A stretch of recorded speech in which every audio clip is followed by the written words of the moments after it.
Good evening and welcome to the December 14th meeting of the Chatham Select Board. This is a virtual participation only. Please note, this meeting is being recorded and will be available shortly hereafter for scheduled and on-demand viewing on any smartphone or tablet device. If anyone else is recording the meeting, please let me know. Seeing none. Pursuant to Governor Baker's June 16, 2021 signing of an act relative to extending certain COVID-19 measures adopted during the state of emergency, including the extension of his March 12, 2020 order suspending certain provisions of the open meeting law, and that's General Law, Chapter 30A, Section 20, until April 1st, 2022. This meeting of the Chatham Select Board is being conducted both in person and via remote for public participation. Every effort will be made to ensure that the public can adequately access the proceedings as provided for in the order. A reminder that persons who would like to listen to this meeting while in progress may do so by calling the phone number 1-508-945-4410, and our conference ID is 134208476#, or join the meeting online via Microsoft Teams through the link in the posted agenda. Well, this is a live broadcast and simulcast on Channel 18. Despite our best efforts, we may not be able to provide for real-time access. We will post a record of this meeting on the town's website as soon as possible. So, everyone, welcome again. And just a reminder, please mute your mic and shut off your cameras until you're speaking. Let me do a roll call first. And let's start with Vice Chair Shireen Davis. Present. Clerk Metters. Present. Board Member Dean Nicastro. Present. And Board Member Jeff Dykens. Present. And the Chair, Peter Kokolas, is present. And let me do a quick overview of what we're going to do tonight. First thing on our agenda are the minutes of December 7th. Then we go into public announcements and agenda item requests. Those are the short notices that if people want to make an announcement or request an agenda. We then get into our new business. First up is a coronavirus update from Dr. Duncanson. And then we'll have public comments on the following business agenda. And that business agenda is, the first thing is appointments to the Monomoy Regional School District. Then an update on temporary closure of annual liquor license on Talkative Pig, a Cape Cod Shakespeare Festival in Chatham, a preview presentation by Alan Rust, Chatham Energy and Climate Action Committee presentation on economic impact on climate change, and then Select Board and Town Manager discussions on our goal and objectives, and finally a comment on our committee interview process that we came up with previously. So starting with that, let's take the minutes. December 7th, do I have a motion to approve? So moved. So moved. Okay, a second. Second. Second. All right, we get plenty. Any comments or changes? If none, let's take a vote. Let's start with Shireen. Aye. Corey. Aye. Dean. Aye. And Jeff. Aye. All right, thank you. Coming out to our public announcements and agenda item requests. I just have one. I just remind everyone that December 28th, we will not be meeting. Anyone on the board? I know Shireen has a comment, an input. I do. Thanks, Peter. Last Friday, the Cape Cod and the Island Select Board and Counselors Association met for their monthly meeting. In this meeting, we got a state fiscal update, the financial outlook and prospects for the coming year. Dave Kaufman from the Massachusetts Municipal Association, he's the legislative director, and Jackie Lavender Bird, the senior legislative analyst, gave us sort of a breakdown of what's going on in respect to the state's fiscal state, I guess is a good term. But anyway, with the COVID recovery money and the ARPA money earmarked for the state, a lot of it's being earmarked for housing and water and sewer and essential workers pay. This can be pretty transformative to our communities. We also know that revenues are higher than were projected for the state. So this could be a once in a generation resource for us to address some of the challenges that we have earmarked for our local community. We're probably going to get a breakdown from Senator Sear on what the fundings are and the different programs. A lot of them are existing programs and new programs, but we should be thinking as we go forward, especially like, we're going to be talking about our goals and later on today, but also with the budget. What are some of our unmet needs, and how can we really take advantage of some of the programs that are going to be offered from the state? So that's all I have, Pete. And once I get more information, I'll be back to the board with that. Yeah, thank you, Sharina. Yeah, it's a good synopsis. And I'll just reinforce the fact that funding is coming our way. We have to be ready to use it. Okay, anyone else on the board? No, I know Katie, I think, has an announcement. I do. Thank you, Mr. Chairman. I actually have two announcements. The first being that the town had received a grant from the Massachusetts Office on Disability back in 2019 to complete an ADA self-evaluation and transition plan. And so that grant was for up to $40,000. And we hired a company called the Institute for Human-Centered Design, who's actually gone forth and completed their survey. And we are now entering the public comment period of that draft. And so the draft can be found on the Community Development's webpage under the link Americans with Disabilities Act ADA Self-Evaluation and Transition Plan, and can be viewed there. And we're seeking public comment through January 1st. And the public comment can be sent to our building commissioner, who's also our ADA coordinator, Jay Briggs. And his email address is jbriggs, JBRIGGS, at chatham-ma.gov. And so again, we're seeking public comment on that plan through January 1st. Once that any of the comments received that will be incorporated into the plan will then be presented in a final plan to the select board sometime in January.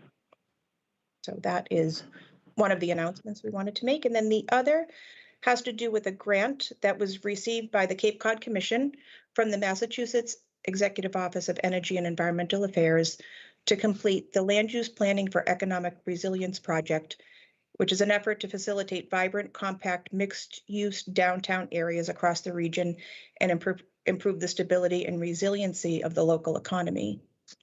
The Cape Cod Commission staff will lead the project in collaboration with the towns of Barnstable, Chatham, and Eastham.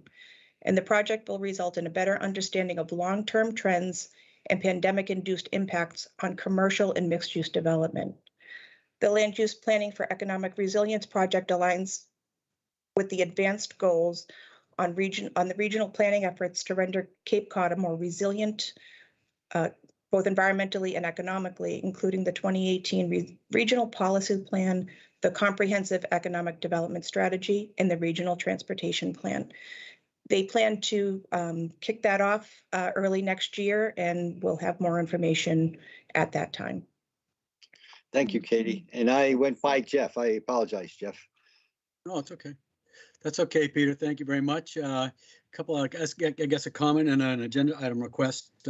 I logged on to the planning board meeting last night and just want to remind folks that if they want input into the West Chatham Neighborhood Center Plan, to get their comments to Ally by 1/1/22 by January 1st, 22.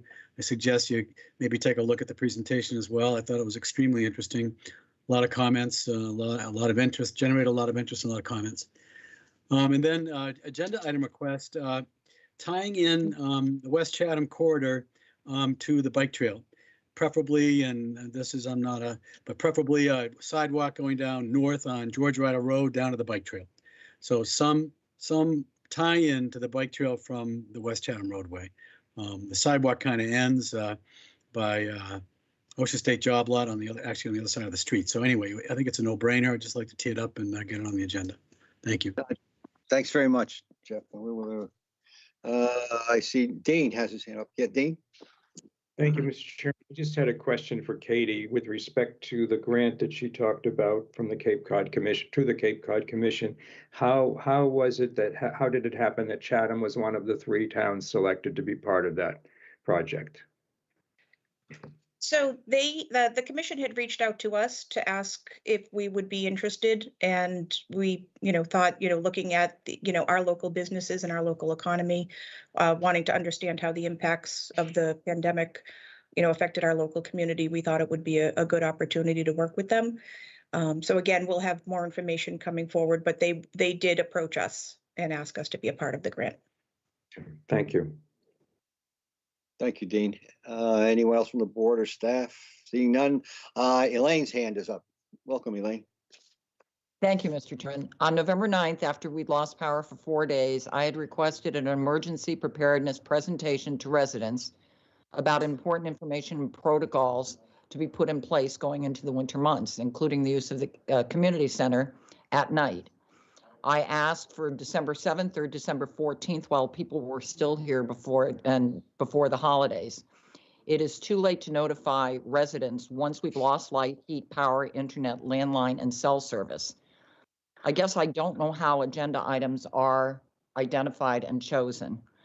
Tonight, there's the Cape Cod Commission is doing an economic impact for climate change instead of public safety for residents, which is a time-sensitive issue. I've checked the agenda package and I don't see it on the agenda anytime through January. And under goals and objectives for 22 and 23 priorities, I don't see public safety or emergency preparedness mentioned anywhere. I am asking for a coherent and detailed plan to be announced to all residents within the next week or two about what we can expect in terms of town providing us with warming and stations and a place to go at night if we lose power. After watching Kentucky and everything they have gone through, it is crucial for residents to know where to go and what to do during either a natural disaster or when we lose power in the winter. We are not immune to this. And I guess I'm very disappointed that this seems to be a non-issue for the board. I went through the goals and objectives and there's all kinds of things, but public safety is the first priority. And we have had a lot of storms and they're getting worse and we are without power and it needs to be addressed and we need to know what the plan is before we lose power. Last time we lost power, it was a perfectly clear day. So it's not like we had any warning. So I would hope you would address that and soon. And now that we're going into the holidays, I think you're going to have to do it through all different kinds of communication. We got a flyer the other day about, getting flood insurance if we're in a flood zone. I think that would have been better served to have addressed in detail what we need to do coming into the winter if we lose power. Thank you. Thank you, Elaine. Any other thoughts or questions? Okay, we'll move ahead with our new business. The first thing up is our coronavirus update. I didn't see Dr. Duncanson on there, but there he is. Thank you. Welcome, Dr. Bob. I'm here. Thank you, Mr. Chairman. Let me start off with sharing my screen here quickly.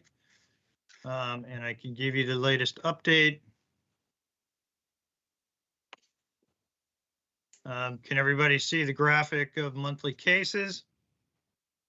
So far since the beginning of the pandemic, back in, for us, roughly March of 2020, we have had a total of 474 confirmed cases of COVID-19 among Chatham residents. And you can see on the graph that should be up on your screen now, the roughly monthly breakdown of those cases. In November of this year of 2021, we had a total of 44 confirmed cases. That's compared to only 13 cases in November of 2020. So we have roughly 3 times as many cases this year as we did last year. So far in December through yesterday afternoon, we've had a total of 24 confirmed cases, and that compares to 57 confirmed cases in all of December last year. So given the fact that we are roughly halfway through the month or pretty close to that, we are currently just about on track to have just about as many confirmed cases this year as we did last year. So as you can see, we had that surge in August and September of this year.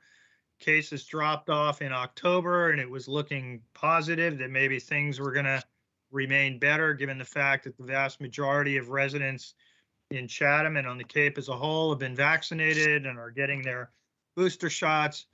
But as we see with what happened in November and now so far in December, it is clear that we in Chatham, as well as the Cape, the Commonwealth of Massachusetts, and in fact, most of New England, are going into another early winter surge, just like last year. And I think a lot of this is, and it's conjecture on my part, but I think unfortunately, a lot of it is due to people becoming more complacent.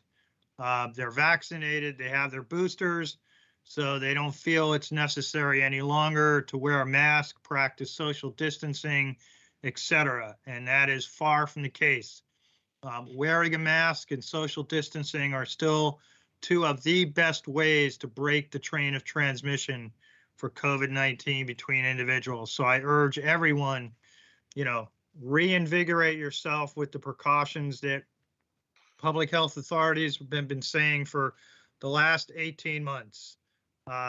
Barnstable County is currently a county considered by the CDC one of high transmission, and their recommendation is everyone, including those that have been vaccinated, received their boosters, but they should be wearing a mask in indoor settings. So again, I urge everyone to, re-encourage yourself to do the things that you were doing this time last year, even if you're vaccinated. The large majority of the positive cases that we are seeing are in people that have been vaccinated. So, the level of illness or the severity of the illness they get is very minor, minor symptoms. It doesn't last too long. But, even vaccinated people that do turn up positive can transmit it to others who may not be vaccinated. So I just urge everyone to continue to practice the appropriate measures. As indicated by the percent positivity rate, the 14-day percent positivity rate, it definitely climbed up at the beginning of December, and we're now, close to where we were. We're actually higher than where we were back in August and September. We're actually higher than we were at a peak last spring.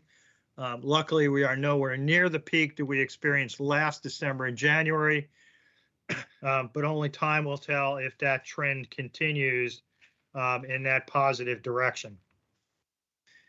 And one thing to note is we are above the 5% mark, which is generally considered anything above 5% is indicative of substantial community transmission.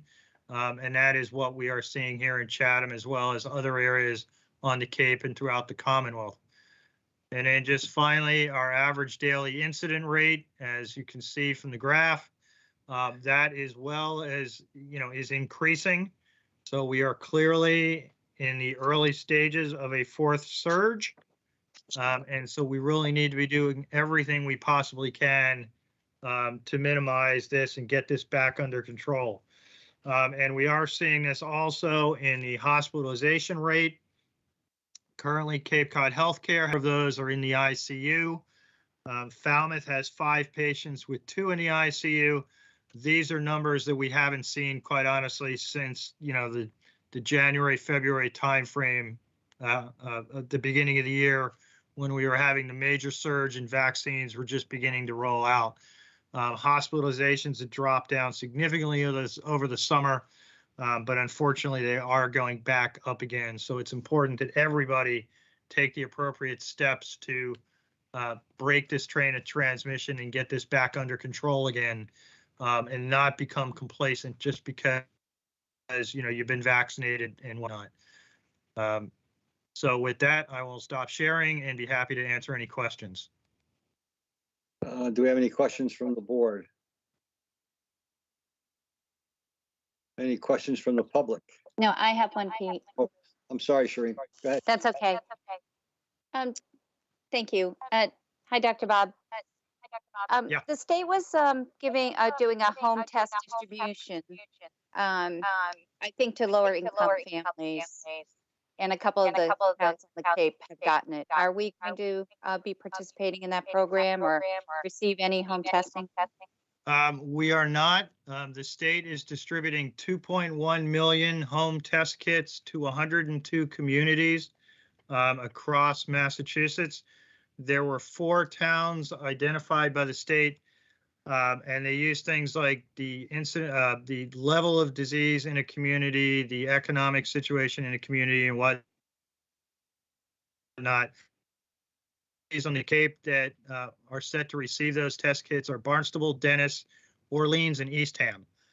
I will be perfectly honest with you. I'm not for one of those. I'm clear as to why they picked that town. The other 3, I am less clear. But unfortunately, the state has not provided the substantial detail as to how they made those decisions. So no, Chatham will not be getting any home test kits out of that program. The state, however, is working on a program to allow the towns to buy home test kits under a state contract at a significantly reduced rate. Right now, if you go to CVS and you want to buy a home test kit, they average $20, $25, up to $30 a kit. The 2.1 million that the state procured, they paid $5. Provide towns the opportunity to buy test kits under a state contract at, comparable prices, but we don't know the details of that yet. So yeah, unfortunately, for whatever reason and however they made their decisions to pick the towns, Chatham was not one of the ones that was included. Okay, thank you very much.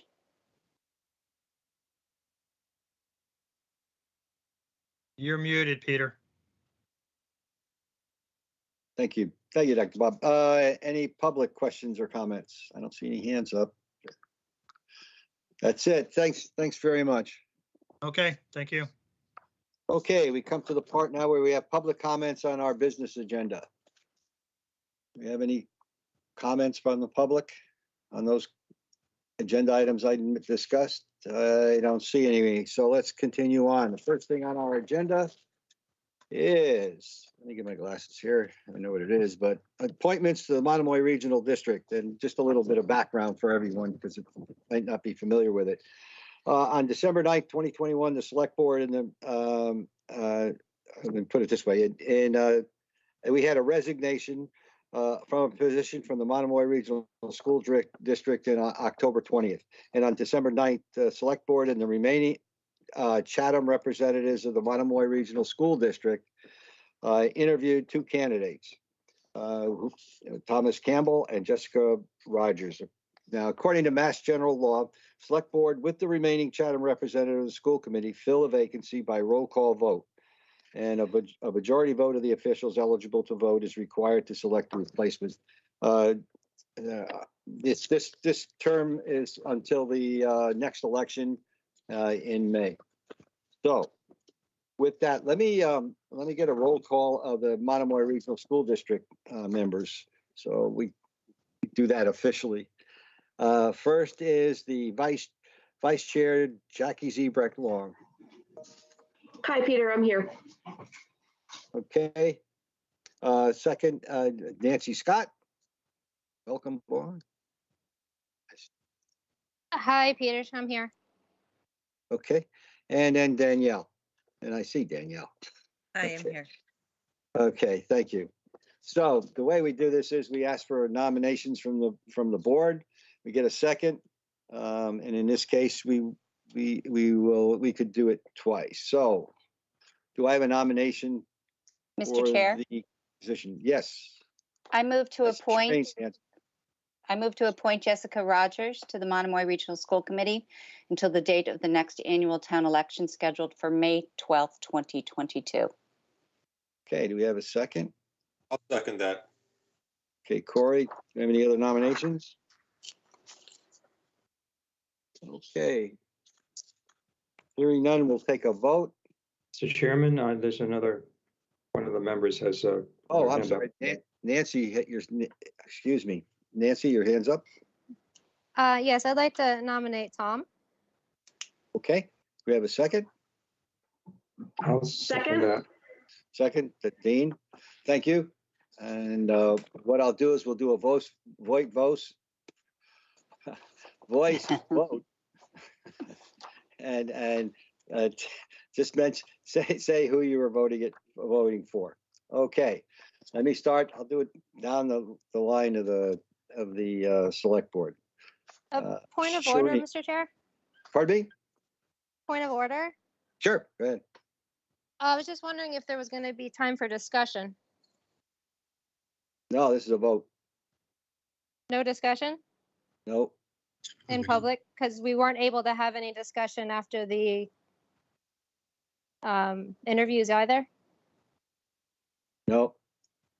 That's the way Okay. we vote. Yeah, it used to be private. This is a public vote. Oh, Mr. I'm sorry. They've Mr. always been public, but Mr. Chairman, Sure, Dean? I know that when we vote on appointments to boards and committees of the town, we don't have discussion. And I think the concern has always been that individual characters could be potentially discussed. But in this case, where it's a joint convention, so to speak, of the school board members and the select board, I certainly wouldn't object if people want to make comments in supporting a particular candidate or not, but that's just my personal preference. Well, let me lean back a little bit. Shauna, is there any issue there? I'd like to put you on the spot. I need Sure. No, there's no, it's at your discretion. Okay. No one has any concerns. I'll open it up to discussion. And that was anyone. Let me see a hand. I don't have you all on my screen. Do we have any discussion? Okay, Nancy, go ahead. thank you, Mr. Chair. So my recollection in the past is that when we had the interviews, we actually had a brief discussion and then we actually voted on the same night. So that's why I was surprised. So I apologize for going out of protocol there. And I apologize. I'm actually on vacation, so I'm on a balcony with headphones in and I'm not going to turn my camera on for that reason. So that's why I'm going incognito.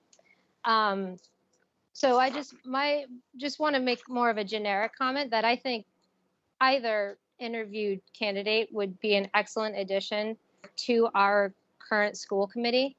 One of the things that I have been considering since Thursday night is the current makeup of our committee and how either candidate would enrich the discussions and the conversations that we have on our committee. So just in looking at our committee and who is on it, we have myself from Chatham, we have Jackie Zebret Long from Chatham, and Danielle Tolley from Chatham. And then on the Harwich side, we have, so I'm sure you guys are all kind of familiar with us and our backgrounds and our experience. And then on the Harwich side, we have Meredith Henderson, who is our current chair, who is a local Harwich resident who has 2 children currently in the schools. We have Tina Games, who is our former chair, who has 2 children, one of which graduated in 2020. And then we have Sharon Stout, who is a longstanding member of the committee.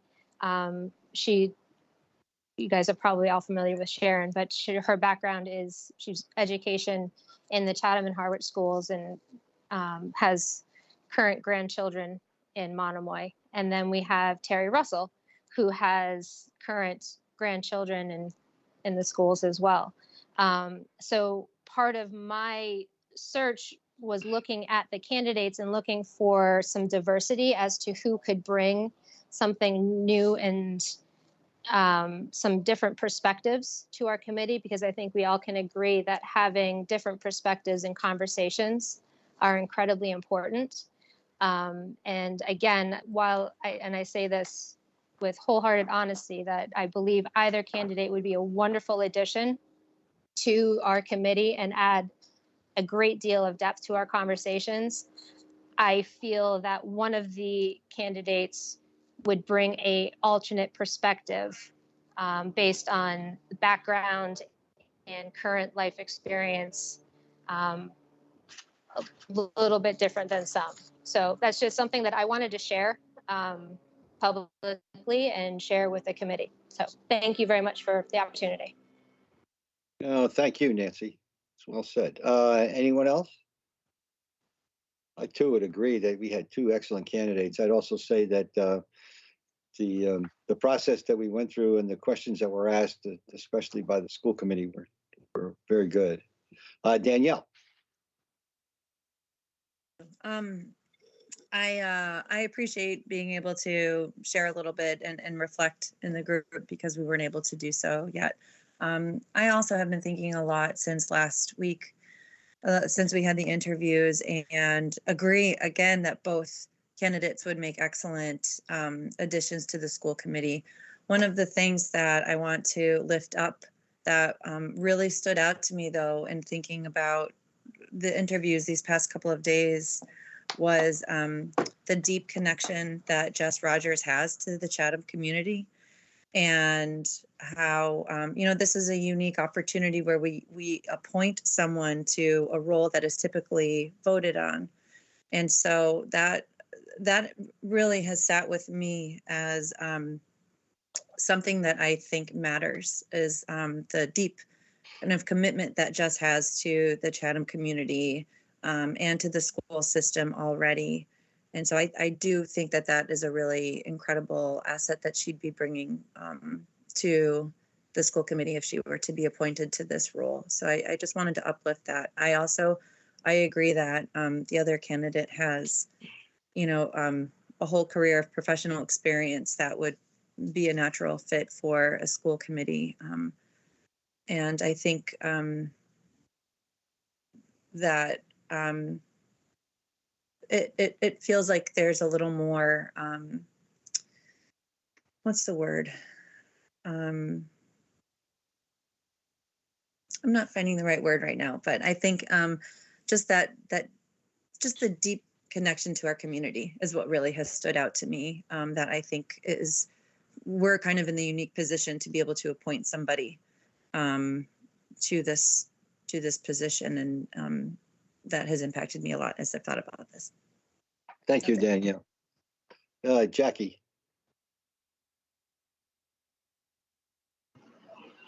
Thank you, Peter, and thank you to the select board for allowing us to have a small discussion prior to the vote. I do appreciate that greatly.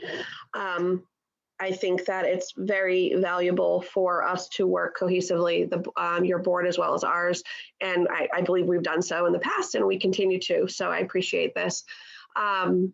Both interviews and questions at our previous meeting were excellent, and it was nice and refreshing to listen to other folks who have a lot of the same priorities that we on the board do, as well as our select towns. With that in mind, having been on the board for, and I'm sitting here counting, I think I'm 5 years, but I'm not quite sure, it could be more. I've had a few members come and go, and what I have found is you're a vibrant board with diversity, and that it has been okay to have people from the outside come in with new and fresh perspectives. Going into our budget season this year, and with upcoming challenges, COVID, and many other things coming our way, I think it's important to be open to new people, to new ideas, because we can only benefit from that. And I think both candidates are great candidates, but at this time, the formation of our committee needs some stability and some outside perspective to come in to help support some of the larger financial issues going forward, and the elementary school going forward. I find it refreshing. Thank you. Thank you, Jackie. Anyone else? Okay, given that, we'll take a vote. And again, just put the name of the candidate that you are voting for. Just say that name, and that's all we need. And let me start with Shireen, Vice Chair. Jessica Rogers. Okay. Clerk Corey Metters. Jessica Rogers. All right. Board Member Nicastro. Jessica Rogers. Board Member Jeffrey Dykins. Jessica Rogers. And the chair says Jessica Rogers. And let me go over to the Monomoy Regional School District. Jacqueline, or Jackie, sorry, whichever you prefer. Tom? Okay, and Nancy? Tom Campbell. Okay, and Danielle? Jessica Rogers. Okay, thank you. Here, Jessica Rogers, I want to thank you all.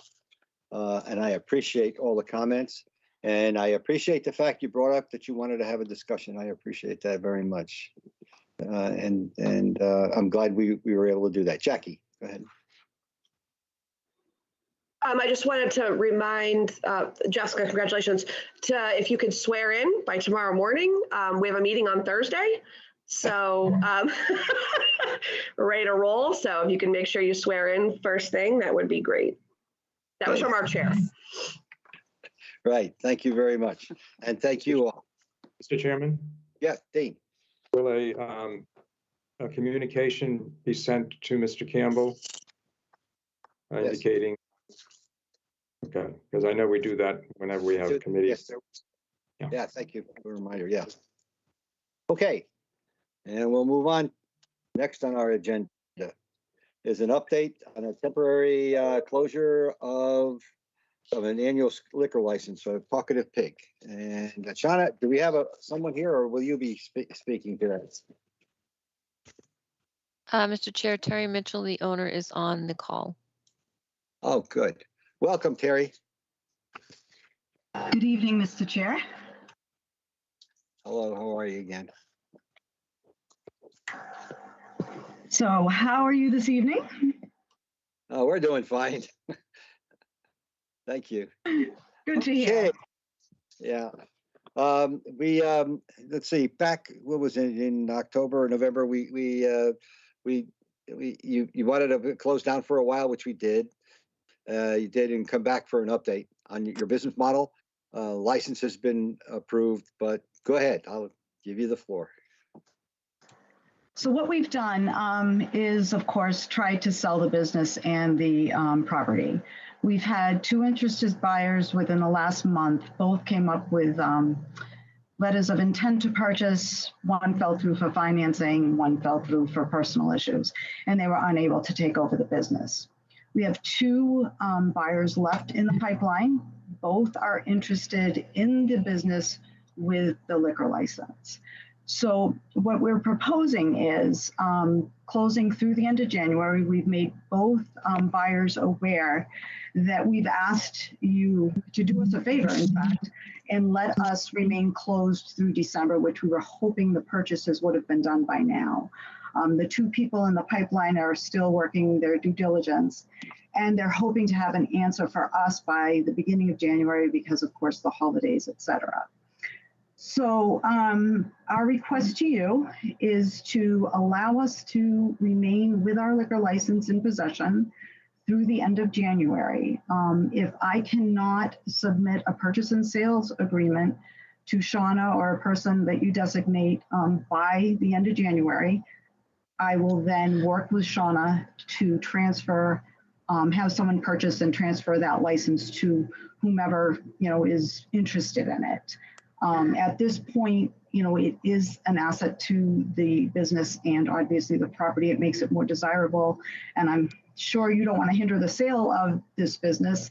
But if in fact we don't sell, then we have a framework developed that the Mitchell family or JTM Corporation will not want the use of an annual license. And we would then, obviously put it up for purchase and transfer. Okay, thank you, Terry. Any comments from the board?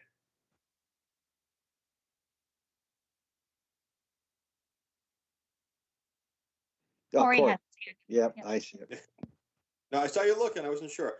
I Yeah. just more of a procedural question, because I see that, we had initially had approved a temporary closing till December 15th. That's why we're getting the update, which I appreciate that. And the concept of closing for the month of January doesn't bother me, but procedurally, why wasn't this advertised or listed as a request for a temporary closure? Because it doesn't come off in the packet or the agenda listing as such. And that's my only concern, more of a procedural quandary. Yeah, okay. I know when we discussed it a week or so ago, the question was an update and whether or not I understood there were potential sales. So I don't know if Sean has any. Shauna Yeah. can clarify. So you can certainly vote to continue the closure. I Sure. don't think that's an issue. That's the board's discretion under the local regulations. This would be this would be another month. We've approved them through, I think, I'm trying to remember what we did the last time, but we've going through December, we've done that before. I don't know whether adding another month makes that much difference. Any comments? Let's see, who's up first? Corey, you still there or you want to, is that good enough? I was just going to follow up. This is Sure. going to follow up. The concept of the a closure for the month of January, which is in line with other businesses, I do not object to, and actually would vote in favor of.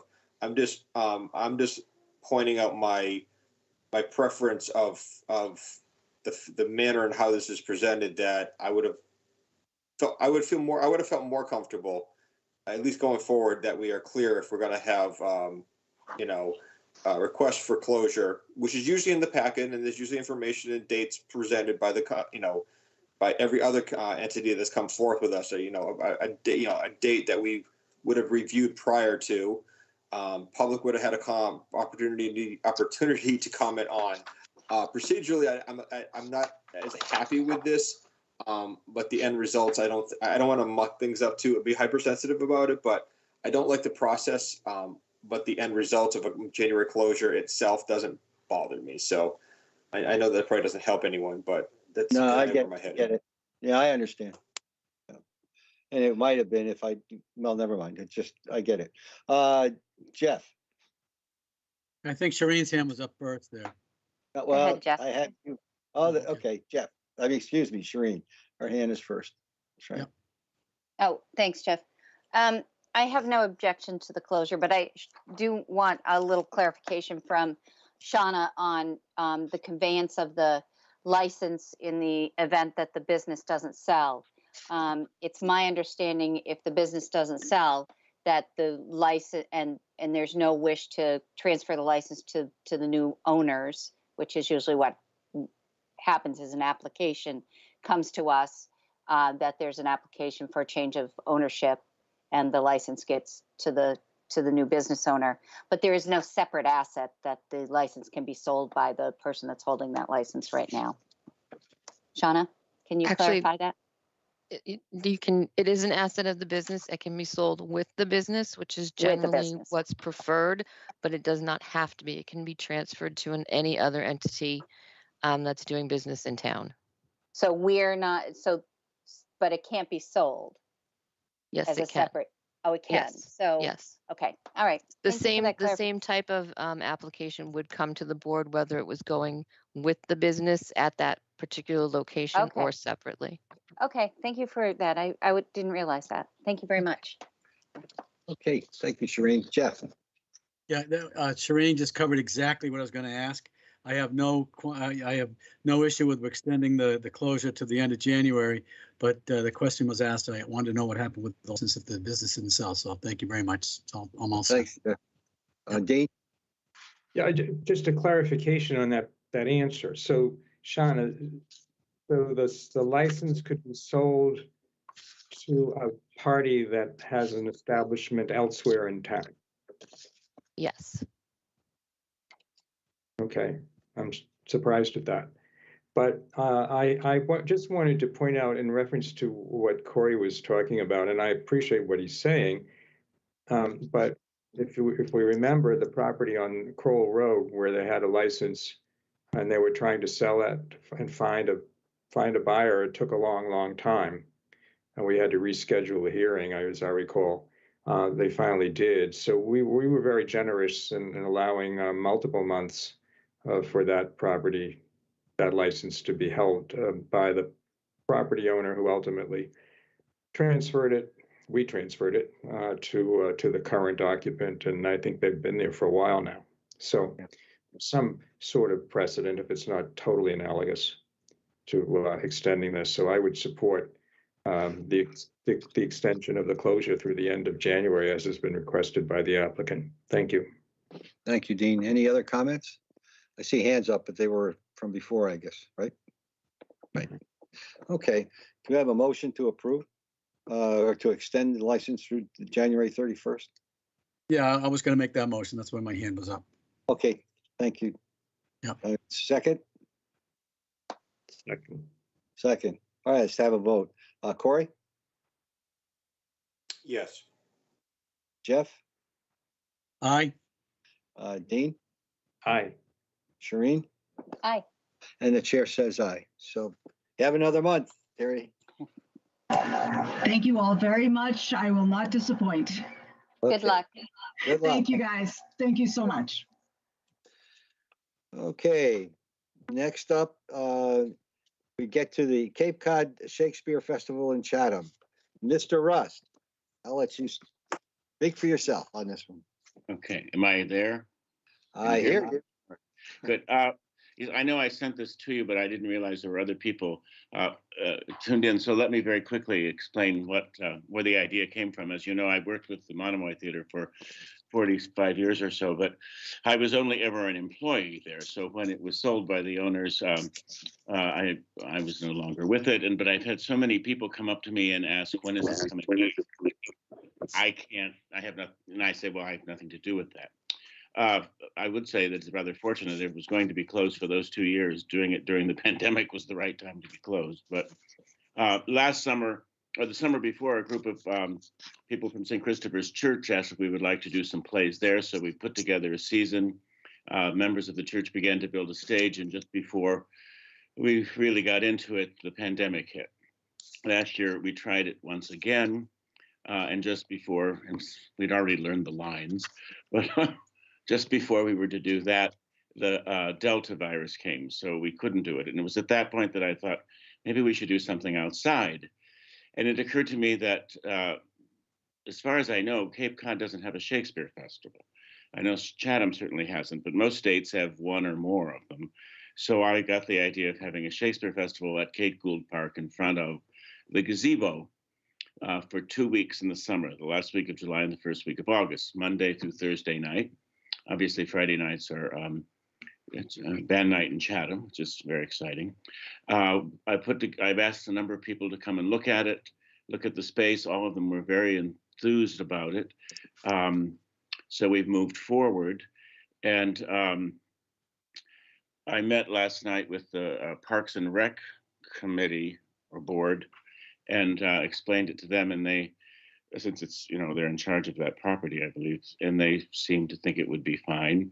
It would take place in front of the gazebo with some drops that would hang off from the side that I've asked a local artist in Chatham to create that would make it look in a very artistic way, like the inside of Shakespeare's Globe Theater. And people would bring their blankets and their chairs just like they do for the band concerts. We're going to start at 7:30. And we're going to, rather than be 2 hours traffic on the stage as Shakespeare requested, will be 90 minutes traffic on the stage, so that the shows would be out by 9 o'clock, which means there would be no theatrical lighting. We would do it the way Shakespeare's people did it in the light of day. We might have some floodlights towards the end. The only thing that we would do that he didn't do is have amplified sound. We'd have body mics on the actors so that people could actually hear the words clearly. We're going to start with a Midsummer Night's Dream, and then Twelfth Night, they would be every other night. It would be my hope that people would feel free to bring their, especially for Midsummer Night's Dream, their families, their children, and begin to see what fun Shakespeare can be.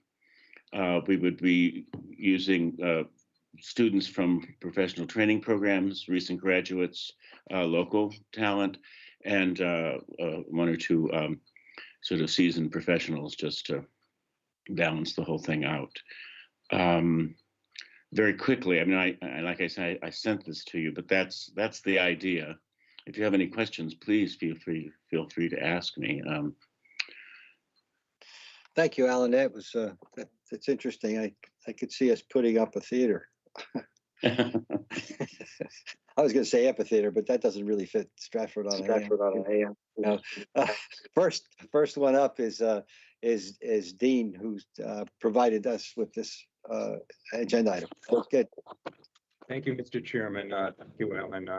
Alan and Gaynford was very much involved with the Friends of the Monomoy Theater Group, reached out this idea in terms of trying to identify what approvals might be needed and so forth. And so, as Alan said, he went to the Parks and Rec Board last night, and they voted, as Corey knows because he was there, to approve the use of the park, and it's going to be up to us to consider approving entertainment permits, which is the next sub-agenda item. My reaction when I heard it was one of extreme pleasure, because I think this is an excellent proposal. I think it would be very good for the town of Chatham. And hopefully it's something that can be built upon going into the future for the return of live professional / actor in training summer theater to Chatham. And as Alan indicated, if this blossoms going forward and to the future, we may see more than just Shakespeare. Maybe someday they'll perform the greatest play ever written, the Agamemnon by Aeschylus. Not in Greek. Yeah, my father would have loved that. I think this is a wonderful, wonderful idea, and a lot of people in town have missed what we had with the Monomoy Theater, and I applaud and support the proposal. Thank you. Thank you, Dean. Jeff. Yeah, I'll just weigh in similarly. I think it's a great idea. When Selectman Castro mentioned it, I was pretty excited. Everybody misses Monomoy Theater, and I think Kate Gould Park will be great. I think it's going to be jammed, to be honest with you. And I think 12th Night, Midsummers are two great plays to have down there, and I'm certainly looking forward to attending. So I think it's a great idea, and I am fully supportive. You answered all the questions that I had in terms of sets and lights and sound, et cetera. Park and Rec is on board. That's just great. So you blessed be, and go get them. It's just a great idea. Great idea. Thanks, Jeff. Corey. Thank you, Peter. I was fortunate enough to have this presentation last night at Park and Rec, so I two nights in a row. The only question I had, which I asked Alan last night, which was addressed by the Park and Rec, was, and I hate to use my concern, was the seating arrangements, because they're going to go kind of bandstand style with the blankets and chairs and everything that you lay out, free, which was great. And my concern, which I expressed last night, was if after the, one night a group party has a bunch of chairs, then they fold them down to save the spot for the next night and the next night and the next night. So Park and Rec had a discussion, and I think they came up with a very reasonable protocol, is that at the end of every evening, they're going to politely ask all the guests that have enjoyed this performance to please pick up your blankets and your chairs and take them home. Those who leave the big little boulders to keep the blankets down, please consider removing those. Pick up your trash, and just make sure the whole process and procedure works for the community, and we can all chip in to make this thing work, because I do think it's going to be a nice little asset for the summer performances for the community. So I'm very supportive of that. I think my concern was as a reasonable solution to it, and I hope that everyone pitches in to make this a successful venture. So I'm good with it. Thanks a lot, Corey. I see Dean's hand up and Shireen's hand up. Well, I was going to ask a question, but why doesn't Shireen go next, and then I'll ask a question of Shauna afterward. Okay. Hi, Shireen. Muted. Oh, you're muted, Shireen. I'm not sure this is a question for Mr. Rust, though. I'm very supportive of this. I love the idea. I truly feel Capewood Park is underutilized when it comes to the bandstand. So any kind of entertainment down there in the summer is wonderful. However, I was wondering, because I have a feeling this is going to be very popular, has there been any thought or given to any police details needed? Like we have traffic rerouted during the bandstand when we have the Friday night band concerts. Has there been any discussion, and maybe that's for Shauna or Jill to address down the road? But that's just one thing that came to mind, was just the logistics of that. Have they been addressed? Okay. I think those are very good points, and no. Okay. Shauna has her hand up, and I know Jill just I popped see her. in. So. Yep, Shauna and Jill both. Shauna first. Hi, just one question. I don't know if it's been taken into consideration, but Mondays on Main, also a very popular event that would be happening at the same area. Does that take place down in Capewood Park? I didn't know that. I thought it was.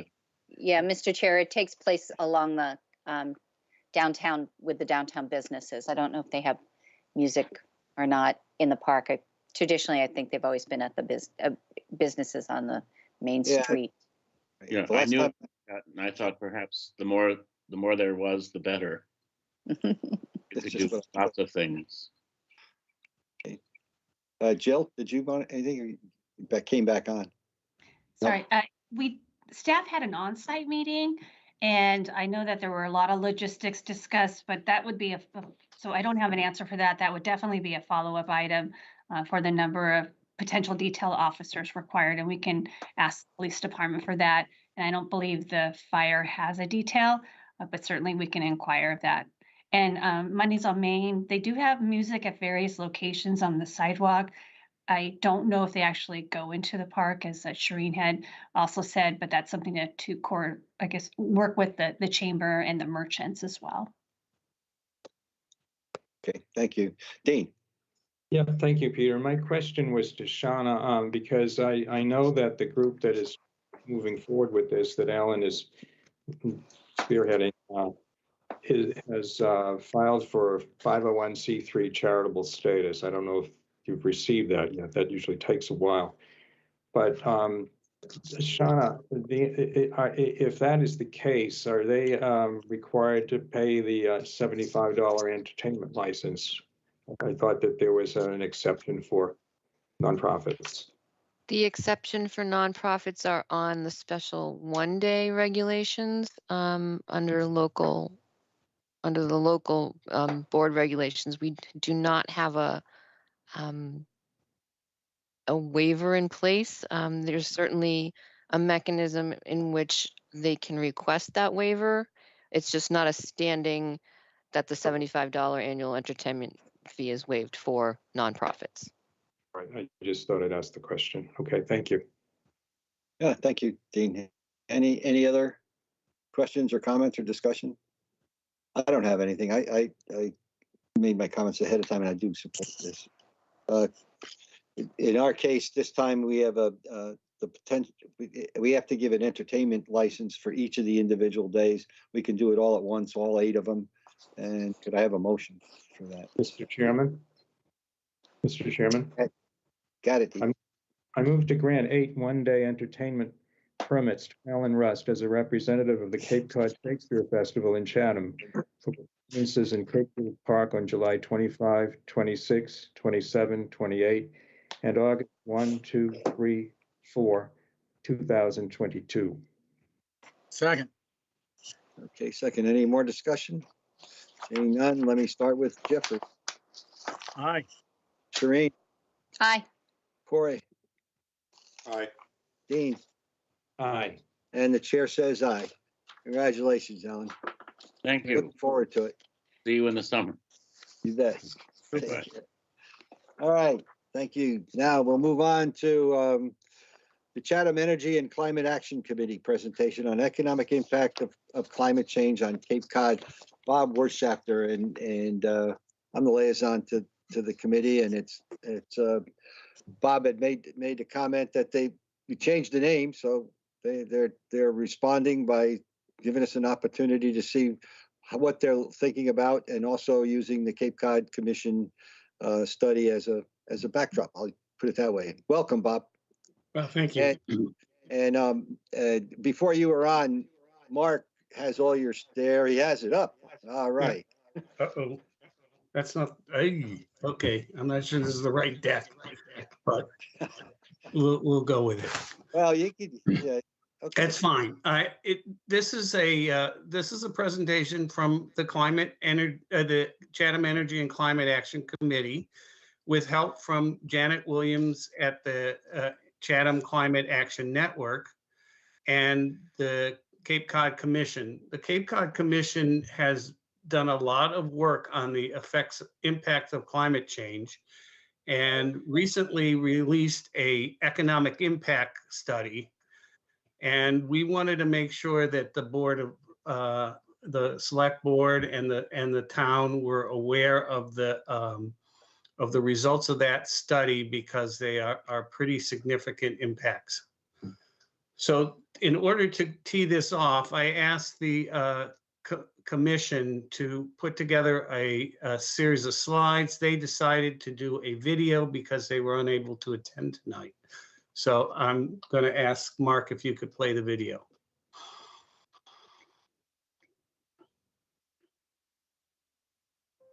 Cape Cod is already experiencing impacts from climate change that are likely to worsen in the coming decades.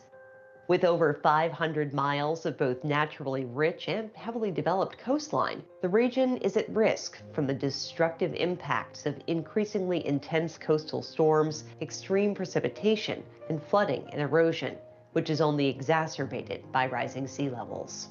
To develop a regional climate action plan that effectively addresses those risks, the Cape Cod Commission contracted with Eastern Research Group and Synapse Energy Economics to put climate risks and mitigation into a monetary context.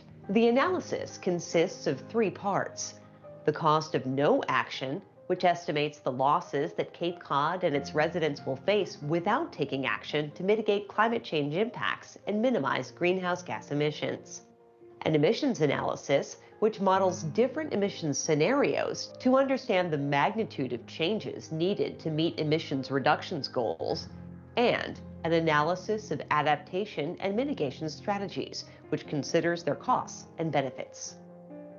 Together, these analyses demonstrate that without action on climate change, the impacts on the economy, communities, and resources of Cape Cod will be severe. The analyses also demonstrate that strategies exist to cost-effectively offset many of these impacts.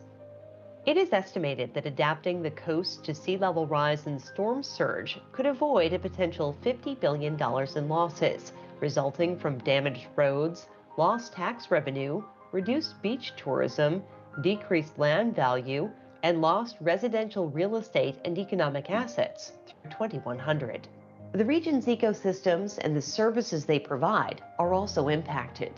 Over 12,000 acres of eelgrass and nearly 14,000 acres of salt marsh are at risk, which may result in millions of dollars in losses associated with nitrogen removal, carbon sequestration, and commercial fisheries. In addition to physical impacts, some of our key economic drivers could be severely impacted as well. As the sea levels rise, the region will lose beach area. Through 2100, the lost value associated with beach use could amount to over $9 billion. Industry impacts will be seen across other sectors, including an approximate $80 million cumulative loss in revenue from cranberry bogs inundated by sea level rise through the end of the century. While taking action to mitigate emissions and adapt to climate-related hazards will require investments, inaction will be even more costly for Cape Cod. The emissions analysis shows that meeting emissions reductions goals will require significant growth in the share of new vehicle sales that are electric vehicles and in the use of heat pump systems. The increased electricity use in both the transportation and building sectors will result in increased electric load for the region. Therefore, cleaner electricity sources will be critical to achieving emissions reductions goals. Anticipated shifts to lower or no emissions electricity sources result in overall decreases in emissions from the electric sector from 2020 to 2050. Comprehensive climate action will require implementing both adaptation and mitigation strategies. In more densely developed areas, shoreline solutions may be cost-effective and could help avoid billions of dollars of losses due to property damage. In less dense areas, building-level strategies such as flood-proofing and raising structures may be more effective, and longer-term retreat may be warranted. Raising road segments that serve highly traveled or critical routes may also be necessary, but in most cases, the cost of raising potentially inundated roads will far exceed the benefit of the avoided losses. While restoring salt marshes can have a wide range of benefits, the location will determine whether a project will be cost-effective. The benefits from sequestration alone do not typically justify the costs of these types of projects. However, nitrogen removal, fisheries, and flood protection can make these projects cost-effective. Looking at mitigation actions, implementation of heat pumps is estimated to be generally cost-effective and may lead to substantial health benefits. Additionally, as electric vehicles continue to become mainstream, their comparative price relative to conventional vehicles will drop, while consumers will save on operational costs related to maintenance and fuel. Renewable energy adoption is becoming price competitive and will be an important strategy for meeting emissions reductions goals. While renewable energy was generally more expensive several years ago, the cost has fallen dramatically as renewable energy technologies have improved and become more mainstream. As the grid becomes cleaner, massive health benefits and emission reduction benefits should result. Adapting our coastline and achieving emissions reduction goals will require state and federal government assistance. However, municipalities, homeowners, drivers, and business owners on the Cape are fundamental in catalyzing climate action for a more resilient Cape Cod.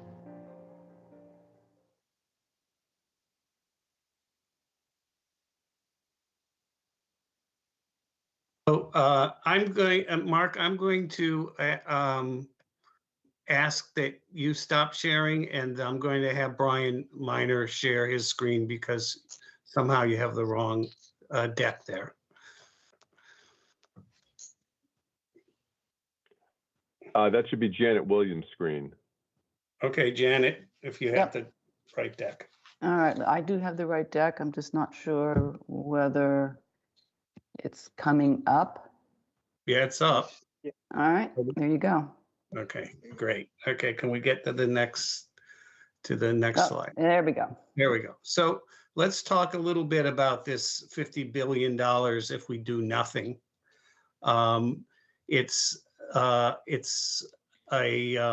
projection of the damages done from sea level rise and storm surge. And it is doesn't really include everything that could happen as a result of climate change.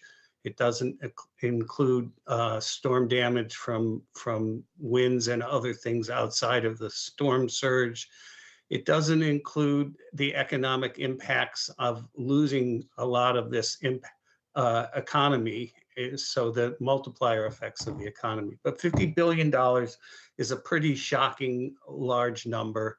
And I'm going to explain a little bit where that number comes from in a second. But I just wanted to make sure that people recognize that's the figure. That's why it is important that we deal with this now as an immediate emergency, and that we put all of our efforts to making sure that we don't get to this situation, the situation that's projected this way. Next slide, please. So the report does provide some Chatham level information. It does the cumulative damage from the town by town, and it shows that Chatham would have about $830 million in direct damages, and that would lead to another $543 million in lost tax revenue. If we can go to the next slide, I put that together. The numbers for the three with the asterisks are numbers that I derived by assuming that the percentage, the 6.3% of Cape Cod value that was lost in the tax revenue was the same ratio for these other costs that that the Cape Cod Commission didn't specifically do by town. So when we add it all together, it comes out to about $3 billion of impact to the town of Chatham alone. And because, and we can't really look at Chatham alone because we are part of the rest of Cape Cod. Damages to some areas of the Cape will be greater than they may be to Chatham, but it's going to be hard to get to Chatham. It's going to be hard to go places that we normally are used to going to if we don't do some remediation here. Next slide. So this is a idea of what would happen if the sea level rose 6 feet in Chatham. It's from a NOAA sea level rise. It's not the one the commission used, but it's very similar. And there are models out there too with the storm surge on top of this. That's where the damage really comes in the storm surges that occur on top of the sea level rise. But the blue areas will not be available, and any buildings that are built on those blue areas are lost, damaged, are damaged, and then we lose the revenue of the taxes in addition to that. So in the next slide. So let me explain how they came to to do this analysis.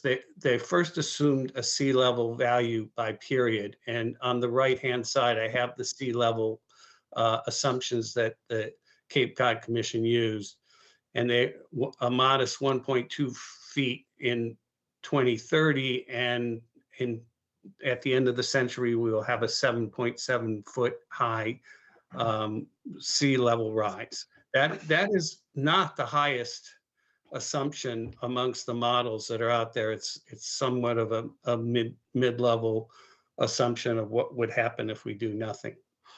So then the study then used simulations to estimate the probable storm heights in each year, and ran 20,000 simulations of different storm probabilities to come up with the damages in each of these periods, to calculate the storm damage on top of the flooding. And then they layered that damage and those heights on top of our GIS parcel layers to determine which parcels would be and which buildings would be underwater, or portions of them would be underwater and damaged. If a building was completely abandoned, then two things would happen. It wouldn't be in the simulation in the next year, and the taxes that we would be collecting would be lost forever to the town. Next slide, please. So the assumptions, these are the assumptions that were used in putting this study together, that the probabilities of the different storms. These are the existing probabilities, and as noted elsewhere, we are getting bigger storms. So at some point, we actually are probably going to need to upgrade these storm probabilities, and the likelihood that the 200-year storm is now maybe a 150-year storm. And then the depth model on the right basically said if the water level with the storm surge was -2 feet, there would be 5.7% damage to all the buildings that were -2 feet. And then if it gets up to 12 feet, 72% of the building would be damaged. 16 feet would damage 77% of the buildings. So that's how they came up with those damages. So let's go back and talk a little bit about how what we're going to do with that. So that fortunately for us, the Cape Cod Commission didn't just give us this scary picture of costs, but have been spending a considerable amount of attention to an action plan. And that action plan has goals, strategies, actions, and steps. And we are fortunate to have that as an initial starting point for Chatham in figuring out what we need to do to combat this climate situation. Next slide. This graph basically shows the Commission's approach in starting with goals, then developing strategies, then identifying actions, and finally coming to incremental steps. This is the approach that we're recommending that the town use to develop its own action plan. Next slide. So as the video said, there are two ways that we need to work to combat climate issues. One is to adapt, and the other is mitigation. Now, one of the things that this study does do is it changes our economics. It changes the cost effectiveness studies that we were using in the past. And as most of you know, I've been in the energy efficiency business, and we've always had to be cost effective against the cost of electricity, the current cost of electricity. If we're combating this $50 billion in additional impacts, it now makes justification for doing things that we couldn't do when our goal was just to save energy. And so some of the actions and mitigation strategies that we can take are quite different than they were before. So in the cases of reducing, the mitigations will be to reduce gas emissions from buildings. Well, we need to go back through our inventory of buildings and reassess what's now cost effective given the additional costs of the $50 billion impact on the Cape. We also need to increase, it now becomes even more economic to us to generate and use clean energy and to electrify our transportation. And most importantly, and this is the area that I have the least expertise, but other new members of our Climate Action Committee have a lot of experience in, is we need to begin to protect, conserve, and restore the natural ecosystems. Some of the mitigation strategies that we could be talking about are ensure new commercial and industrial and public funded construction is built to minimize greenhouse gas emissions. The same for new construction to minimize gas and maximize energy efficiency and the net zero generation.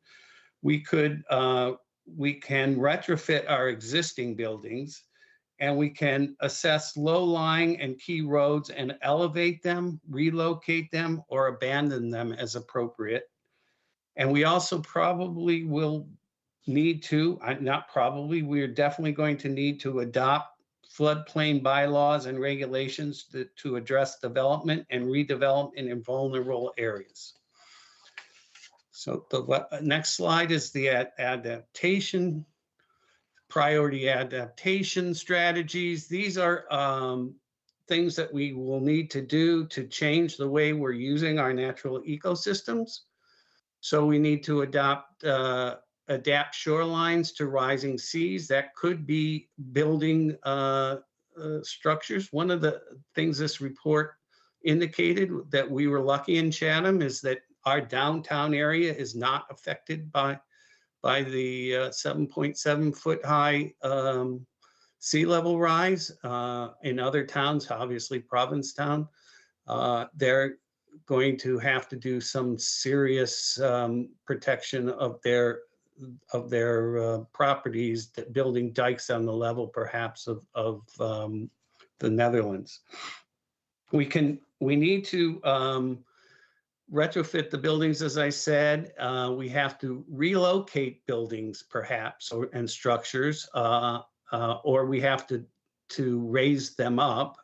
And we're going to have to deal with the vulnerabilities in the road network.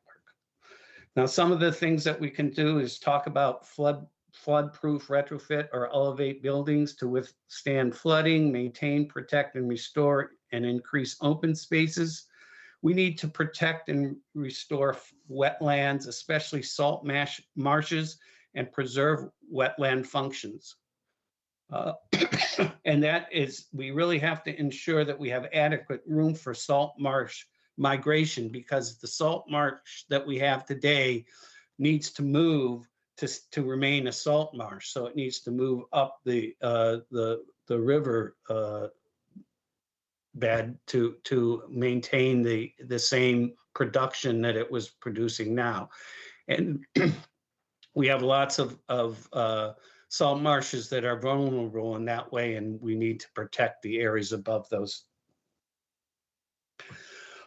So the last slide is to some extent our ask from the Climate Change Committee, and that is we want to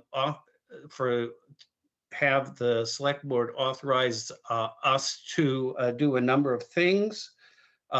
We've raised the alarm here, but we want to let you know that that we are ready to commit to mobilizing to address these issues.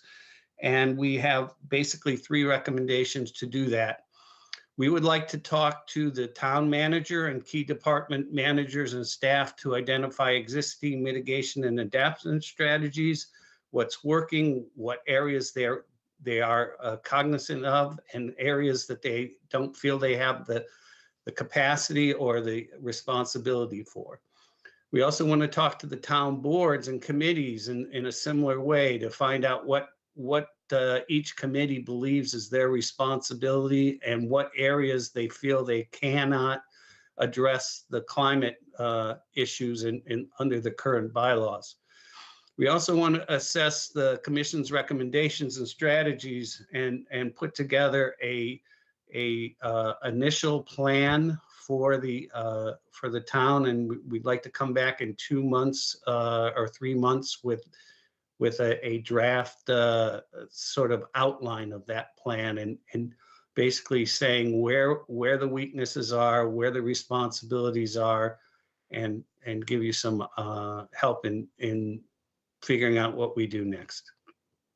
And with that, I guess I should ask Ryan or Janet if I missed something, or is there anything that we need that you want to add to what I've already said, and then we'll open up for questions.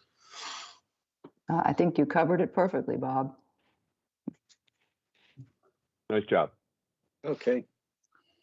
Well, thank you, Bob. I'm as the liaison to the committee. I'm going to make just a couple of comments. And back when the Energy Committee first started, 2008 or 9, there was an initial look at how we could help make the town more energy efficient, and it followed this it followed the similar process that you're doing right now, but you guys did it a lot more in more detail. I mean, to get started, to take a look at where we are, what we needed, and so forth. It's interesting. There are a number of things that the town has already done. For instance, and you know, especially when it comes to electric vehicles and things like that, but also when the floodplain was changed, how many years ago? A few years ago, the floodplain that was came up with, we did put a bylaw. We were able to pass a bylaw which provided elevation for those homes that were in the floodplain, and the floodplain did not include any sea level rise. And I think sea level rise is something that you showed a modest 1 inch, 1 foot over like 10 years, if I'm not mistaken. And I remember that was something that we were also had looked at the time, and we added another foot to the heights to try to take care of that. And that passed. We have had flooding at Little Beach, or a little out in that area a number of years ago, through flooding, mainly because of the April break, the April Fool break, part of that. So we get a little taste of that. With that, let me see if we have any comments or questions from the board. I understand what you're trying to do, which is, hey, we see this problem, whether or not everyone believes it's as extreme or not, there is a problem. And you're going to, and if I synopsize it correctly, you're looking at seeing where we are so that we could put together some kind of a plan, or the Energy Committee and Climate Change Committee could put together a plan for the town that looks across everything rather than just focus on one area, which I think makes a lot of sense. So let's see. Shireen had her hand up first. Thank you, Mr. Chair, and thank you, Bob, and your committee for the report. It certainly, there's no best case scenario for climate change, and we're all starting to slowly feel the effects of it, some more drastically than others. I know in the seafood industry, we're starting to have conversations about, marketable fish that are not typically caught on Cape Cod. Are we prepared? Are we ready to start to address and have conversations around the idea that we might be, seeing fish that are caught in the mid-Atlantic more here, and not so much the fish that we're used to. So, I mean, we're talking about that on a different level in my world. But we can't kick this issue around and just say, yes, it's there and let's do this and that. I think the idea that you guys are looking to have proactive conversations and to do an assessment and a report that sort of drives a bigger picture for us in a comprehensive plan moving forward. I just have this real gut feeling that, 5 years from now, we're going to see Chatham looking differently. And I think we need to be adaptable with that plan, or whatever you're looking at. But I think that we were really smart to change up this committee and to start to address this as a community. We're very vulnerable here where we are and where we live, and we have a very fragile outer beach. We have a lot of people coming into our community all the time using resources, putting stress on our resources, and I think that this is a really good start. And I thank you very much for putting this together. That's it. Thanks for me. Jeffrey. Yeah, Bob and Janet and Brian, thank you so much. I thought the presentation was excellent. The movie was very good, and the tell for me is the outer beach. And when I see the outer beach overwashed, storm after storm, and then I saw that graphic of the blue outer beach. We are, as Shireen just mentioned or just said, we're very vulnerable here in Chatham, especially with our coast, our coastal resiliency. So and it's not, we see it. I see it now. Getting those northeast storms, the beach overwashes, and it's dramatic.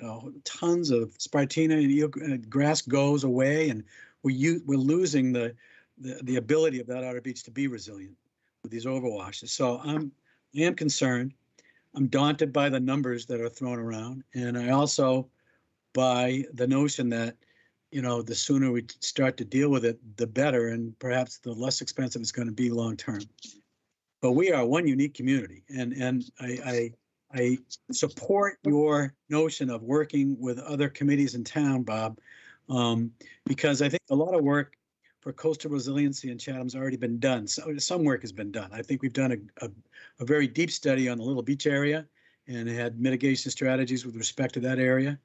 And then I think you really want to plug into Ted Keon and Dr. Bob Duncanson and the harbor master. And it is really kind of very much an interdisciplinary committee that you're now on. You're no longer an energy efficiency committee if you're climate change, and you got a whole different agenda. The notion, I think the town has done a good job with respect to getting green. I guess we could always get greener. I'm interested in the heat pump conversation and how it's on a par with natural gas, but we should be maybe going more to heat pumps as we go forward. I don't know if you do that via building codes or bylaws, but there's a lot of stuff you had and that you packaged up in that presentation. So I support the effort. I understand its severity, and I think it's even more salient here in Chatham because of the our unique geography. We are hard by the sea, and we're going to have to deal with it. It is good that our downtown is so far downtown, but we have so much coastline we got to deal with, and I think that's our number one issue. So I'll stop there, but anything I can do as a member of the select board to assist that effort, I'm certainly willing to do.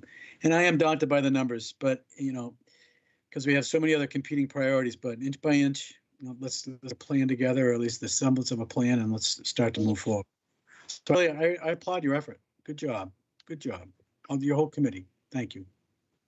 Thanks, Jeff. And just before I go to Dean, who has his hand up, I'm going to make a comment. I meant to say it before, Bob. When the floodplain came in and we had to redo that floodplain, as I remember, came up behind the theater. It reached the parking on our public parking lot, and it came up behind the theater. And the concern we had with the number of at that time, a number of smaller homes that were New England style homes. And our whole issue was the bylaw that we had existing said that if you had a house that was under 20 feet or tall or whatever, you couldn't raise it for whatever reason. You couldn't make it because it was in the floodplain. And so we changed that so you could raise it. And there were a number of homes there that were, I think, were impacted by that. That's put that in the database. Somebody else may tell you that too. Okay, Dean, go ahead. You're on mute, Dean. I'm sorry. Yeah, my trick.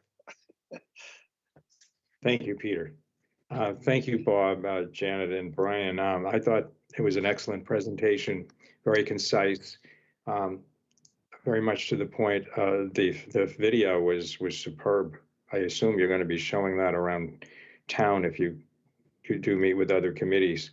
And I am supportive of your set of recommendations. I don't know if we're going to vote that in tonight or not, but it's very consistent, and I think it kind of follows up, whether intentionally or not, upon the town bylaw that we adopted, I think, last year, that was presented on petition by Roz Coleman and others. I think Mr. Farkas too. That sets forth a town policy on climate. So I think it's really very timely, and I think it's important for the town to move forward with concrete steps to address these problems and protect our future. So just to thank you for coming forward. I hope the heat pump technology has improved from what I experienced many years ago when I had condos with heat pumps, and they were pretty ineffectual, but I understand they have. So, okay, thank you. I can give you a personal one on that. I had heat pumps for a whole number of years out in Northern Virginia, and the dramatic changes over the last 20 years are just unbelievable. And it just Cape Light Compact is trying to get heat pumps out also and be able to subsidize them. But right now we're only looking at about if we could do it for the low and moderate income, but they have come down in price. They're not the cheapest one around, but what hampers you in some ways is battery storage, and that's changed dramatically also. And that's going to, in my opinion, it's going to change a lot. At least what we used to do and where I came from, the stuff on the battery technology that was going to be used for space that also was going to be used for homes was increasing considerably, and one Tesla has taken advantage of some of that. and so are other cars. But as far as a home system, it's close. Before I go, let's see, Corey. Let me go back. Let me go to Corey. I was going to make a simple comment. Bob, thank you very much for the presentation. I am glad Peter mentioned the flood zone because it does go back behind the municipal parking lot behind the Orpheum Theater. So it's really knocking on downtown's door. But, I'm not going to repeat what has been said by my colleagues tonight. I look forward to some follow-up in a timely manner. But I do think there's clearly some other boards and committees and groups in this community that would benefit from looking at this video. And I appreciate the efforts that you guys have put forward on this. So I thank you and look forward to few updates in a timely manner. Thanks. Thanks, Corey. Hey, Bob, before you have your hand raised again, and I was going to ask the staff if they have any comments. I wasn't thinking of taking a vote, but maybe that makes sense since Dean brought it up. Just to vote to approve your recommendations. Any comments, Jill or if she's still there or? I'm here. No, Yeah. thank you, Mr. Chairman. We haven't, as part of our department and leadership team, we haven't discussed the recommendations yet, but certainly happy to. And it's kind of the foundation of everything we do is coastal resiliency. So no problem with that. Okay, thank you. Bob, go ahead. Well, I was just going to give a little bit more on my heat pumps, as that is my it's your expertise. area that I do a lot in fact, I got one installed today myself. Yes, they are much better. They can operate effectively at 5 degrees, and they can operate some below that. So for most applications in a very efficiently insulated home, they're perfect. The problem is if we put them into a home that isn't insulated, we're just shifting a lot of burden to the electric utility that has to supply the electricity on the peak. So they're not perfect yet, but they are a major component of the DOER and the Mass Save programs, and we will be seeing an awful lot of heat pumps, and there's still room to improve. And there's also ground source heat pumps, which eliminate all of those issues with peaking. So there's lots of energy opportunities out there. It's motivating the people to make the changes at the level that we need them to make, which is going to be the challenge, because just changing light bulbs is over, and we really now need to make what are going to be deep retrofits to our buildings and very efficient new construction. We will have it will be coming to us next year to approve the new building energy code, because all towns will have to vote on whether they want to continue to be a stretch code community at a much higher efficiency level than right now. And we do also have the option of requiring a net zero option, and so we'll be talking to you about that as soon as DOER makes that public. And Bob, yeah, we had a couple of articles that were approved at the last town meeting that you guys put forward too, which were general. Yeah, well, there's a lot to do, and and there's a lot of other organizations that are helping in this. The Cape Cod Commission, the Mass Save, the DOER. We are fortunate that we are in Massachusetts, and the state government has recognized this as a priority and is developing funding and programs to help us do this. If we were in any other state besides perhaps California and Hawaii, I don't know that we would be doing this on our own. Okay, thank you. And Dean, your hand's still up. Yeah, I had a question for Jill. Jill, would you prefer that we defer any action tonight until you've had a chance to go over these issues with your staff and then come back to us? I was thinking about that. I don't have a set committee, I don't have a set staff liaison to this committee yet either. So we're still working through that. I don't see any reason to not take action. I mean, the next item after this is our goals and objectives, and you have coastal resiliency on there. If you want to extend that or elaborate, that's fine. But I think that if you want to turf it to me, and if there's any issues that come up, we can make a report back to the board. But I don't see any issue with it. Well, I think that, Mr. Chairman, I would think based on what Jill just said, perhaps the preferred approach would be to refer the 3 recommendations that were on the slide to the town manager for study and report back to us, rather than actually taking a vote on the 3. I think, Bob, that's not a problem for you going forward, is it? No, it sets up the first one very quickly that Jill and I and my committee need to have a conversation. So I will invite you to our next meeting, Jill, so that we could perhaps get that started. Well, I'll make the motion, Peter, to refer the 3 recommendations from the presentation to the town manager for a study and report back to the board. Okay. And a do second.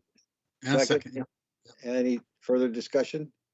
Okay, seeing none, let's take a vote. Jeffrey, Aye. Shereen, Aye. Corey, Aye. Dean, Aye. and the chair says aye. Thanks very much, Bob. Nice job. Right, thank you. Okay, go on to our next agenda. And They did, didn't they? okay, all right, we're moving on to our next select board, town manager, our calendar year and calendar year 2022 and FY 2023 goals and objectives. All right, bring it over to Jill, I guess.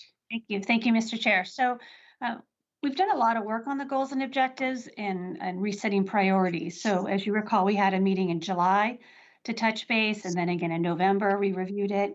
And so, sorry, the board, the board, as our annual goal setting process, completed a worksheet, and you each individually provided your priorities for the upcoming calendar year and fiscal year, which is fiscal year 23, calendar year 22.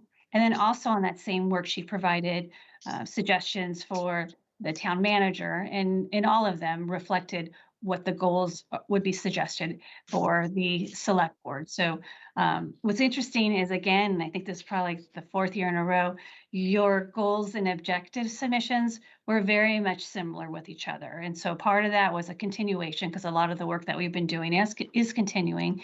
And then in the matrix, you'll see items that are noted as new for new goals to put on. So climate change, affordable housing, our elementary school, those themes have resonated for the last 2 years and had come forward again for this upcoming goal review cycle. So I ask if you would review the matrix as has been updated by Shauna, and then it's up to the board if you want to continue this discussion in another or separate work session, or if you're comfortable voting tonight to adopt the calendar year 22 and fiscal year 23 goals and objectives. And that will provide a roadmap for me, as well as staff and your boards and committees for moving forward. So I'm happy to answer any questions. Okay, I see Dean has his hand up, then Jeff, and then Corey. Dean. Thank you, Peter. My hand was up and I forgot to put it down, but I wanted to put it up again, so it's there. All right. First of all, I think we can dispense with the need for a separate session on this. We've had multiple 2-hour plus sessions on goals and objectives over the last 6 years I've been on the board that have been very productive, and I think this reflects a lot of that. And so I think we could take a vote on this tonight. I have a couple of places where I'd like to see an edit or two, and it's just really 2 or 3. First, on under these select objectives under the financial category on page 1, the second item down, explore opportunities for additional revenue sources. And the action item is investigate paid parking downtown. I'd like to add and consider a plan for implementation in calendar 2022. That I'd like to see a plan to do something for next season. The next item would be, I think this is just an edit under the, again, the select board goals and objectives under,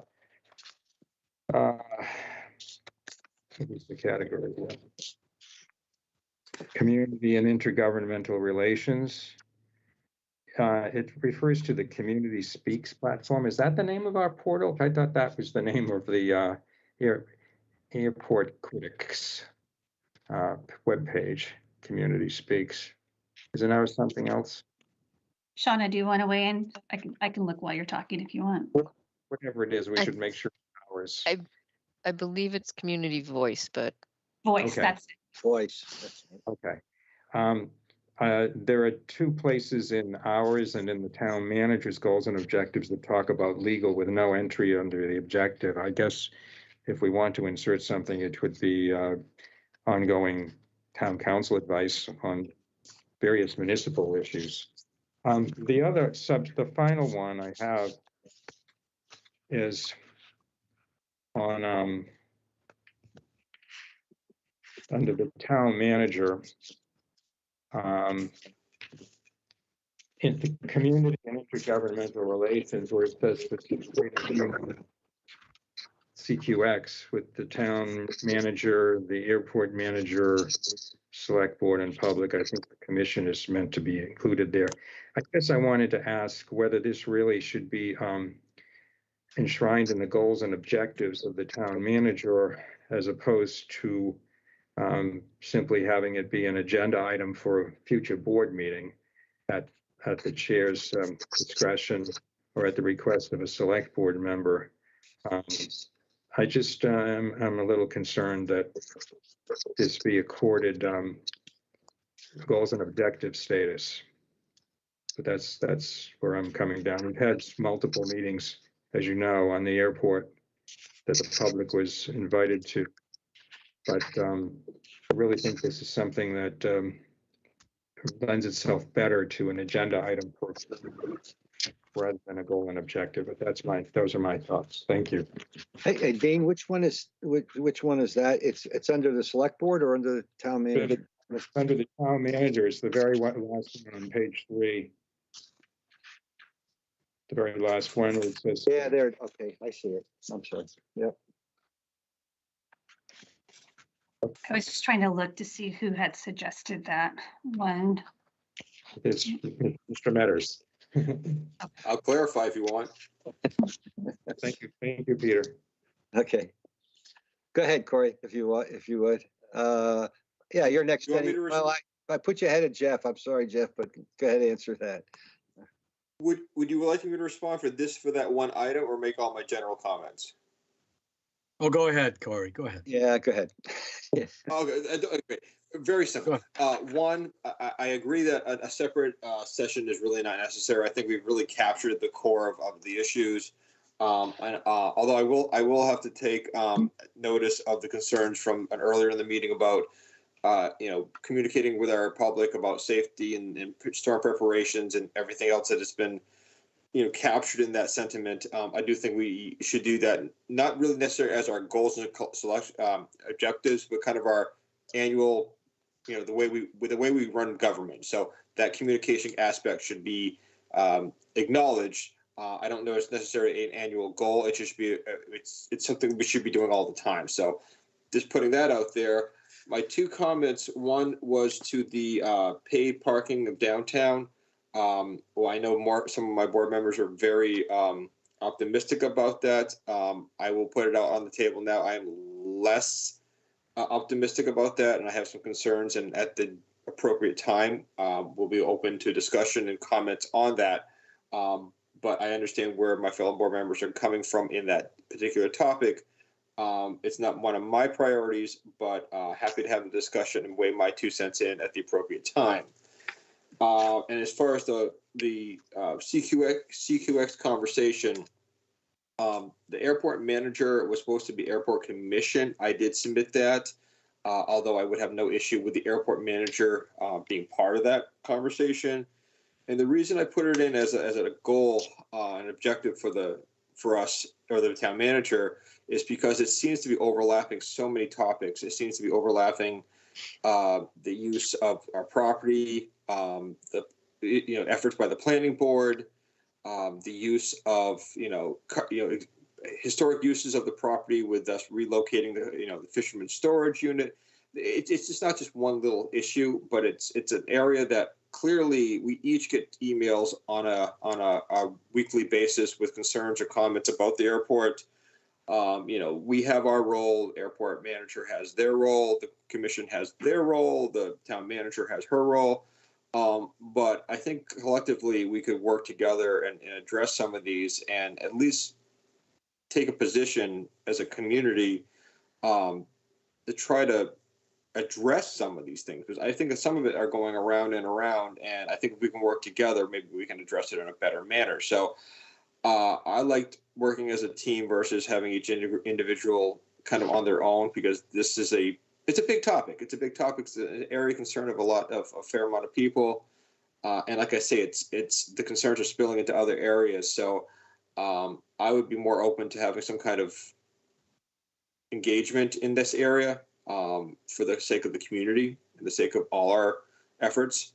So that's why I put it out there for consideration. So thank you. Okay, thank you. Jeffrey? Yeah, thank you, Peter. And I was heartened to see the goals and objectives by both the select board and the town manager be. They're just we're as a board, we're pretty much in sync. I saw nothing, this all positions, or I should say goals and objectives that we've discussed in some detail, some great detail over the years, especially over the last couple of years. So the priorities, I think, are in sync and they're spot on.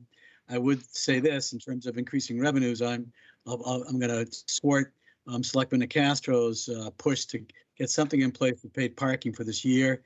Our misgivings or other select board members' misgivings notwithstanding, I think we've been batted this one around for a while, and I think we're leaving some considerable amount of money on the table. And my other comment on increasing revenues is I look forward to a discussion on getting to 6% for our short-term tax, so we can earmark some monies for affordable and rental housing as well. And then I think we need to put an exclamation point or a point of emphasis on coastal resiliency. Given our conversation tonight, I think it's a no-brainer. But that really is going to take a cross-department, across the town-wide effort to kind of pull off to get the conversation going, so we get to action items and what the impact is going to be in terms of the budget. So those are my comments. I thought the lineup was great. Appreciate the work.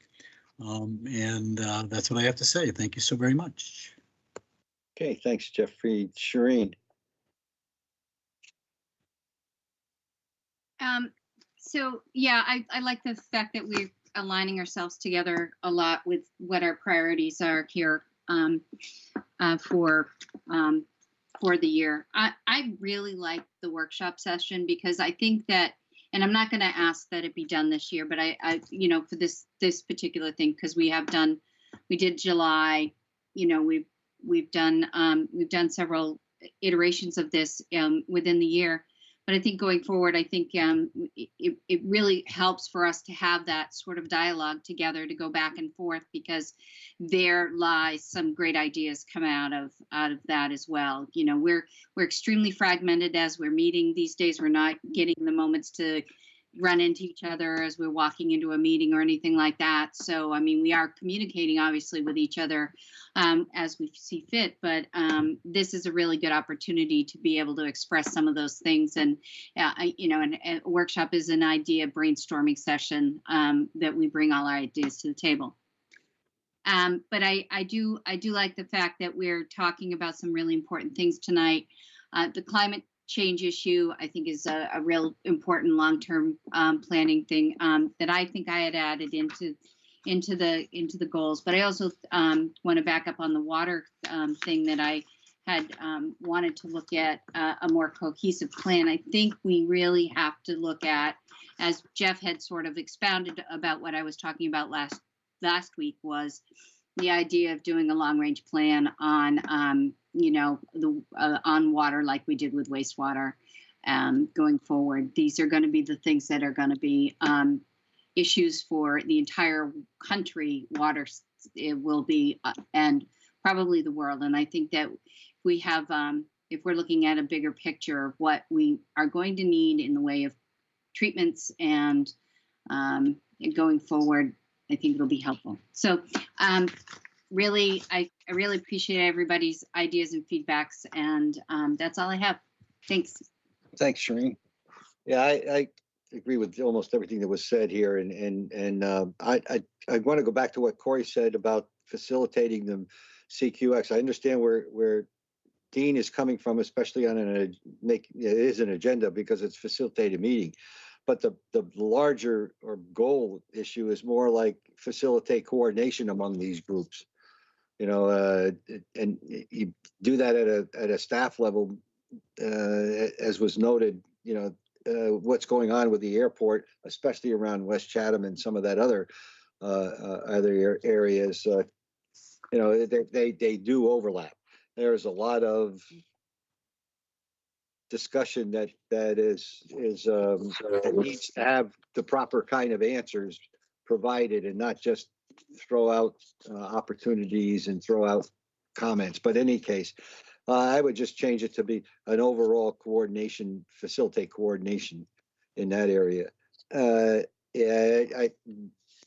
Jeff brought up the increase in the real estate tax. We said we're thinking about that, how we would want to do it, whatever. That discussion has to occur because of our housing issues, and you know, the long-term plan for PFAS and water in general is also. So what is that?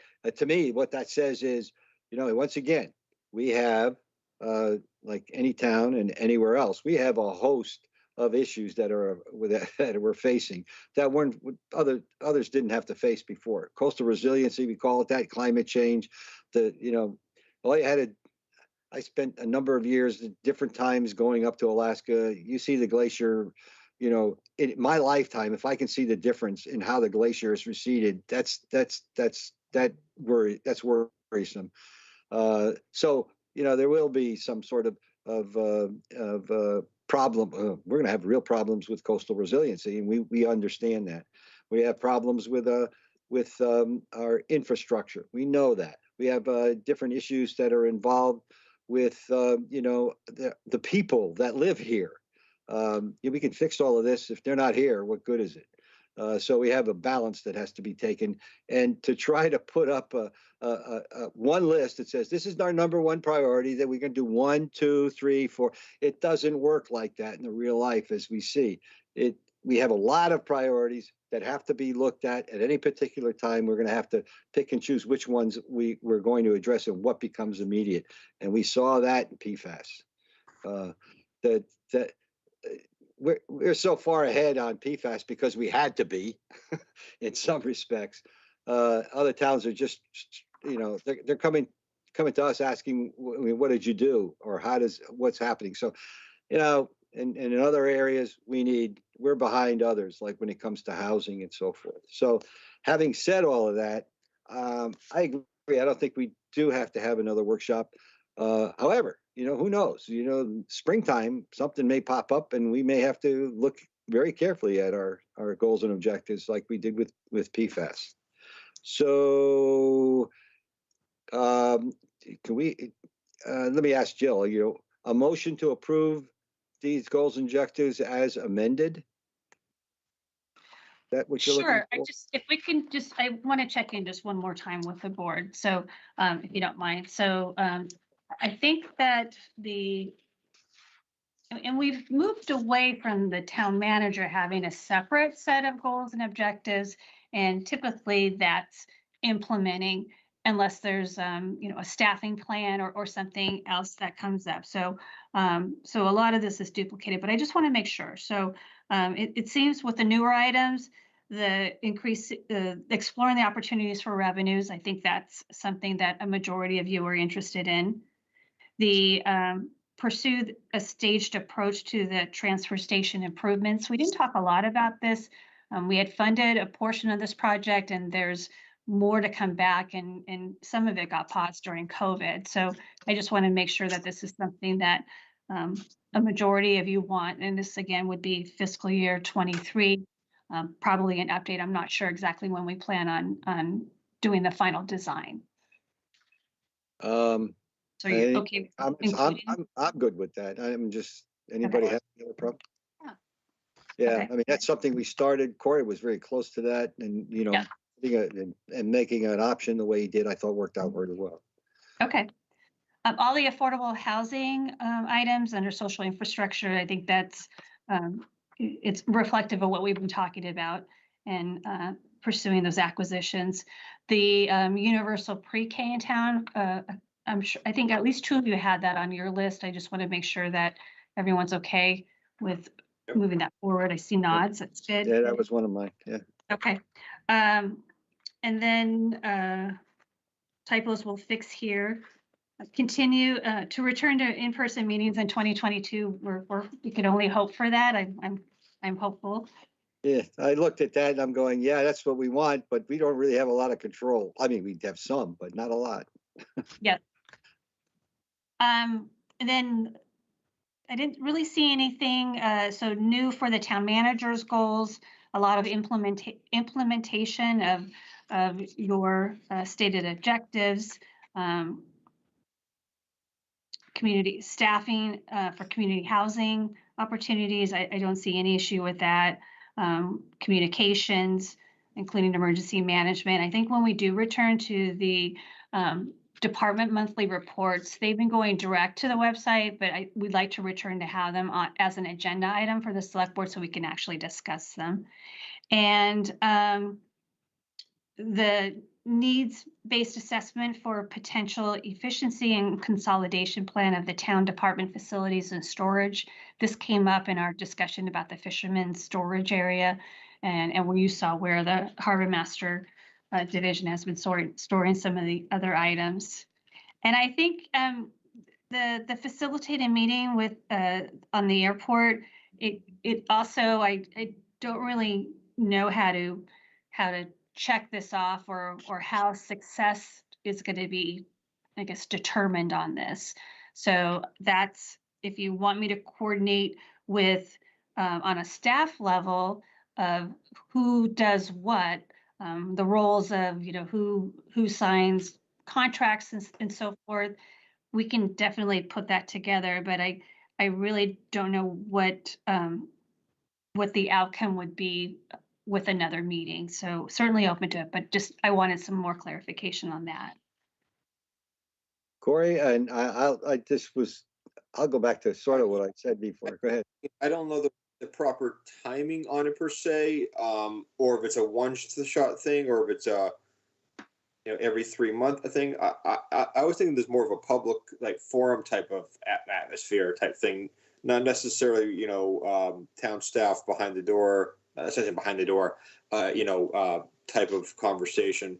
I mean, the airport commission's doing their job. A lot of stuff's being driven by FAA. And I don't know if necessarily they agree or don't agree with some of that stuff.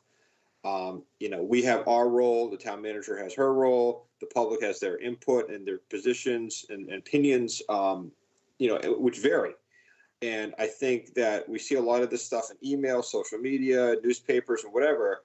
And I'm just looking for a mechanism that we can kind of address this collectively, and not be having it bounce from one group to another group to another group, and having the airport commissions, dealing this solely, or having us dealing with this solely, or the town manager solely. I'm looking for a mechanism that we can kind of start at not definitive answers. I mean, some of the answers we're going to give people aren't going to like, but just trying to kind of resolve some of the angst that is out there on the airport, because I very much support the airport and its survival and its future.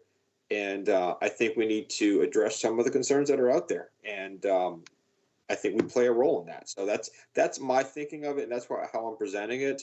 If it's not fully supported by the board, then so be it. That's what this platform is for. But that's kind of where my thought process is leading me to place that on our list this time. So. Yeah, Can you know, oh, go ahead, Shereen, I'll wait. Go ahead. Yeah, I'm gonna say, Corey, I understand where you're coming from. You know, we've had 3 community forums, I think, where we've talked about governance and things like that. I'm fine if there's another issue that's coming up, but if it's again to answer a question that's already been answered, I think it's not where we should be going, because we're just hamsters on a hamster wheel. We have things have been asked, they've been answered, and I think that we know that and I think it's important that we look at it from the perspective, if you want to continue to have the conversation, is what are some of the new issues that are coming up that what our commission cannot address. I think that that's where I see it landing. I don't see it just to be a continuation of the same questions about governments, the same questions about things like that. That's just my thoughts on that. Well, and maybe this is a stage thing, where maybe this thing starts with this communication with us and the airport commission, and making sure that we're communicating properly, because there's been some stuff that have been said on the street that I don't know how valid some of it is, that have been made that bother me, and this is part of why it triggers with the concerns that suppose I gotta be careful secondhand information, but it concerns me enough that I want to make sure the dialogue is open enough that we can do our job as best we can. So, again, this is something I had. There's 5 of us on the committee or on the select board. If this is not goal worthy, then that's the process. But it is a concern of mine that I want to make sure the dialogue is out there, and that we're doing things for the right reasons. So, if it ends up just being an agenda item as necessary, so be it. But I think it's a little bit beyond that. But that's fine. It's fine. I get it. Yeah, Corey, and I sort of agree with you, and I agree with what Shereen says. Both are correct in some ways, but I'll go over to Jeff first, and then I'll make my comment.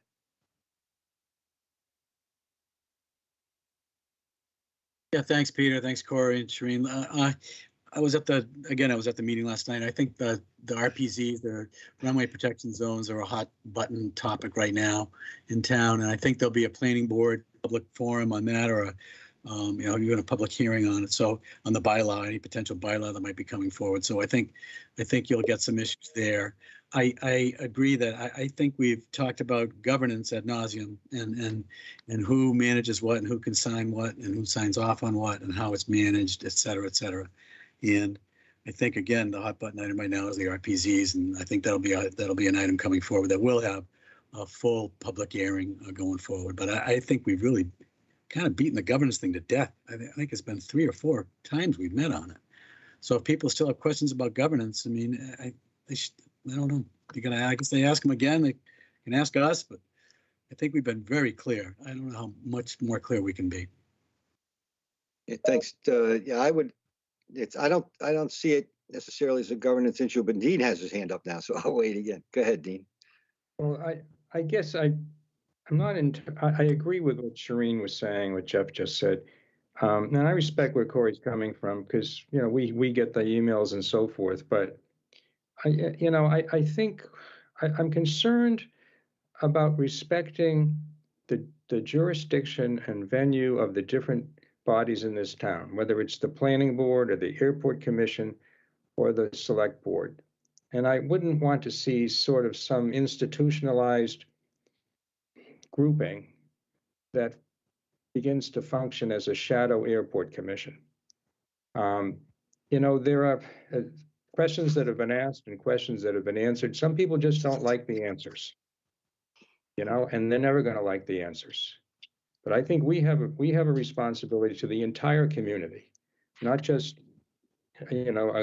those individuals who are critical of the airport governance or structure, or whatever, or policy. So, if there is some particular issue that we haven't looked at previously, as Shireen was suggesting, and that justifies a meeting or follow-up meetings, I think I would be open to that. I have no problem with having meetings, but I do have a problem with having repetitive meetings. I mean, some of the comments we hear today, I've been hearing for 6 years, you know? And some people didn't like a decision made by this board. Some members were not present on the board at the time. Back in 2015, they filed a lawsuit, cost the town $120,000 to defend it. The suit was thrown out of court twice. And I just don't want to see this board go down that path again. So I'm open to some further clarification of what is entailed with this. It's just very open-ended. I know Peter used the word, I think, would you say collaboration, Peter? I can't remember what you said. Yeah, Coordination. But anyway, those are my thoughts on it. So I'm sorry to be difficult, Corey, but I just, I told you I was going to say this tonight anyway, but that's okay. No, go ahead, Corey. You got your hand up again.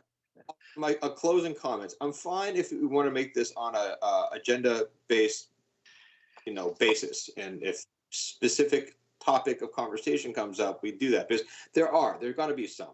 With the West Chatham, there's going to be some conversation of RPZs and that stuff, and we'll play our role in that conversation. Depending on where things go with the fisherman's storage, we may end up having a conversation, or I may request a conversation with the airport commission for that, because not only are we going to deal with the relocation of the fisherman's storage, conversation, we might have some other issues, municipal issues with the way we store things, on municipal property near the airport, and how that needs to be played out. So there's going to be some specific topics that we can address, and I'm fine with that process. I just didn't want to not hit our agendas in any way, shape, or form. So if we want to do it on a case-to-case basis, then so be it. I can live with that. Okay. Thank you, Corey. Yeah, my concern had to do with, I didn't think we have to go through the governance thing. Shireen did it a year ago. I came back and we did it again in September. And still we get the same people making the same remarks about or comments about what it is, because they don't agree with the answer. I get it. I'm sorry, but that's, we have our town council. Town council has in coordination with a couple of other town councils or other lawyers. My concern kind of revolved around what Corey said. You look at what was happening at the planning board and some of the other committees that are involved, and when I was saying coordination, I was thinking, that a discussion at the staff level among the different areas. And now that I keep on thinking about it, how do you do that with the planning board, the zoning board of appeal, any of those others? Maybe Corey just said, you do it. We're going to do it at an individual basis. The point is, we have a lot of members of the board, of the boards and the community at large, that hear one side of a story or see a bunch of things, and there are a number of legal and procedural procedures that we go through that they're not familiar with. And I guess, how do you get that message out there, or how do they get the message out there? And part of that is being delivered every time there is an issue that comes up. I mean, the whole talk about the runway protection zone, sometimes my head hurts. I have to sit down, because some of the comments that are made about what it involves and how big it's going to be and all of that is just flat wrong.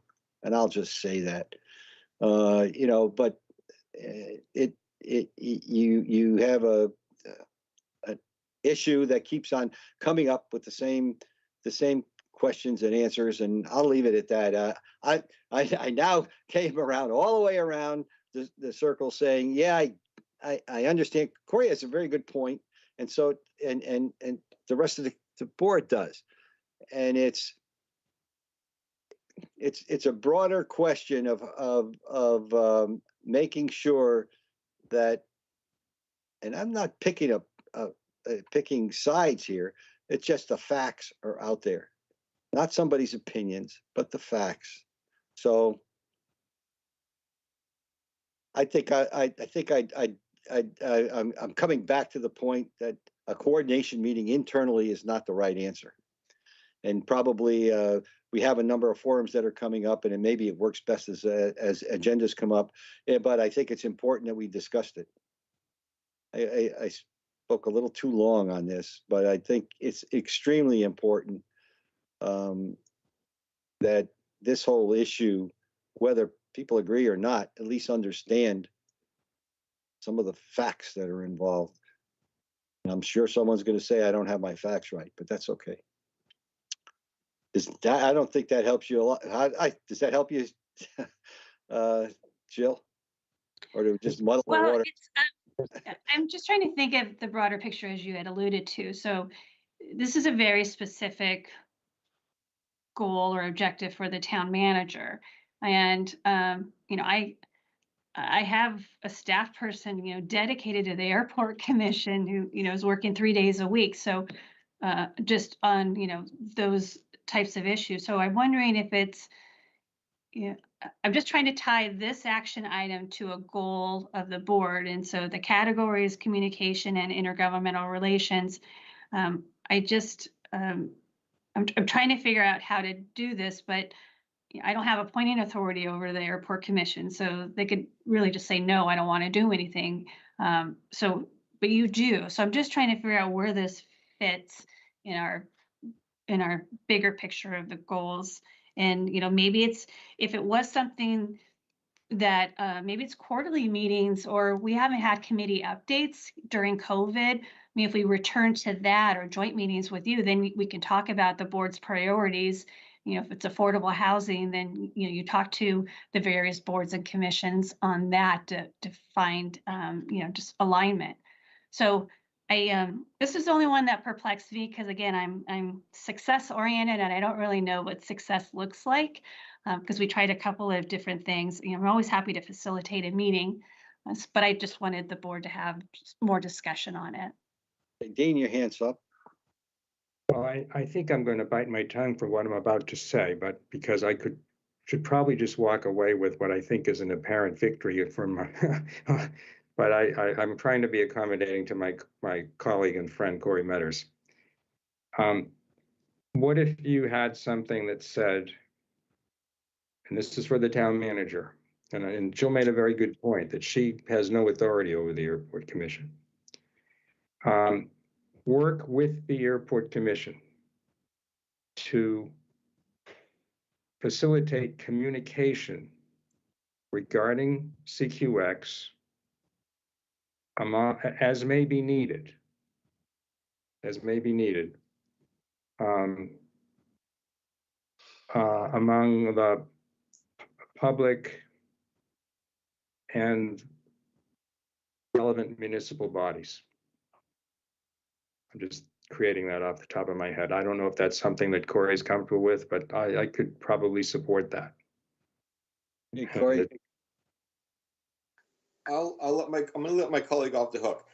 I have a mechanism to bring concerns as an individual board member to our agendas, which I'm perfectly comfortable and willing to do on specific airport related issues, as all of us are. So I get the feeling collectively it's not one that's going to fit our goals and objectives for the year. I think we recognize the importance of the airport and we understand the concerns that will have been expressed on it and will probably be expressed on it. So eliminating it from our goals and objectives is not a concern of mine mechanically.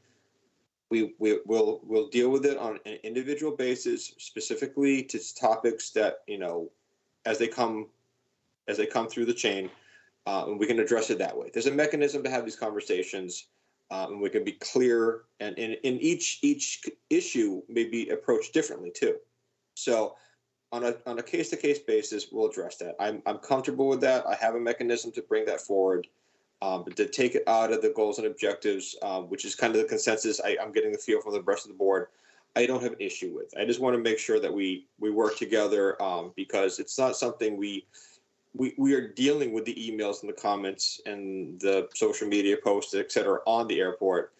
And, I just don't want it to not hit the goals and objectives at all. So remove it. I'll move things forward specifically as in the specific agenda items as I see fit. Yeah, okay, anybody else? Jeff? Yes, thanks, Peter. I move that we accept the goals and objectives as enumerated in the handout that we received from this package, absent the goal on the airport. Second it. Seconded, any discussion? That's with the amendments we made tonight. That's right, I was just gonna, yeah, with the amendments. Yes. Okay, let's have a vote. Corey? Sure, yes. Shereen? Aye. Dean? Aye. Jeff? Aye. And the chair says aye. Thank you. Good discussion. Last is our committee interview process clarification. This was asked for by Corey. I think it's a good point. Bring it up. Shauna, you want to talk to that first? Sure. No, Oh, go ahead. No, Shauna, please save me. Yeah.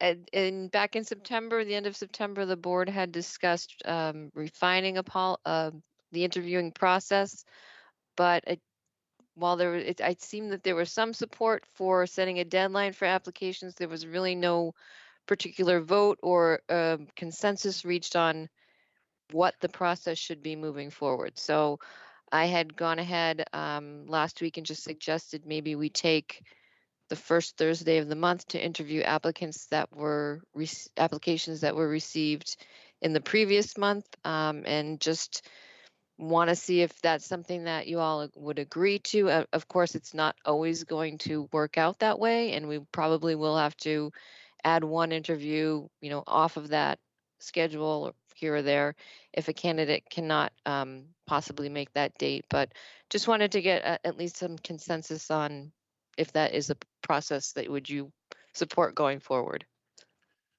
Okay, Jeff? Yeah, thank you, Peter, and thank you, Shauna. I do support the process of earmarking or designating an evening where we have interviews. Thursday seems to be a pretty good evening, by the way. I think we've been able to pull that off a couple times. So I weigh in on it. On Mondays are tough for me, to be honest with you. Tuesdays we meet. Wednesdays seem to be, anyway, Thursday seems to be a good evening.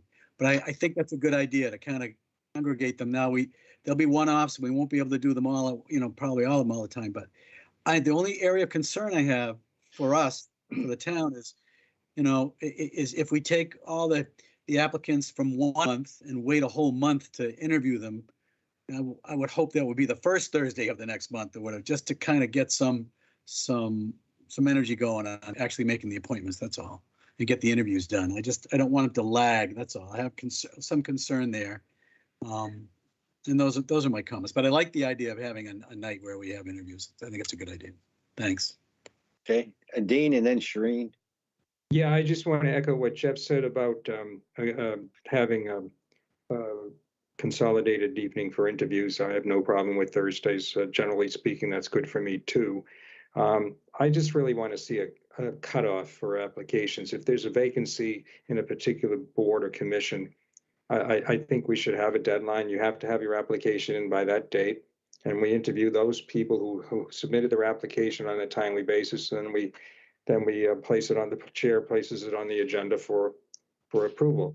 And then someone got it in after that date, then they have to wait for the next available opening. I just really want to have a real deadline. That's all. That's my view anyway. Thank you, Dean. Shereen? The schedule works well. The structure works well. The one thing I want to add is to the cutoff date and the deadline works, but there needs to be a mechanism of communications to the public that that's how this works. Right. I like the idea of taking the applications as they come in to interview people. I think that that's a really good idea. It's fresh in our minds. Yeah, I'm fine with it. Okay, Corey? No, I think we're conceptually all on the right page. Thursdays don't bother me at all. Having a cutoff, but I guess the 2 points is the best way to communicate to the public, which I completely agree with Shireen. That's key to this because that's part of the recruiting process. And then I think the board, we need to be a little more specific on the cutoff date or window. What is that? Is it a certain first of the month? Is it a how do you want to specify that for Shauna? Okay, Shireen, your hand's still up, or is that from before? That's from before, but I see what Corey's saying.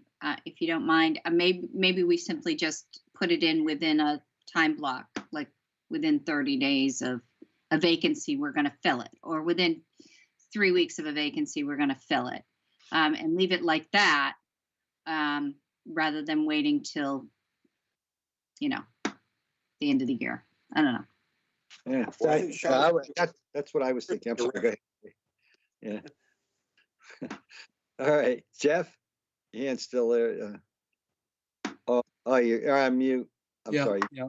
I don't think I have the magic answer, but if we know vacancies that we have at the beginning of any given month, and we get applications during the course of that month, we close at the end of the month, and we interview the next month. I'm making it up, you guys. I don't know, but so if I put my application in the second week, and nobody else puts their application in by the end of the month, they're going to interview me the next month.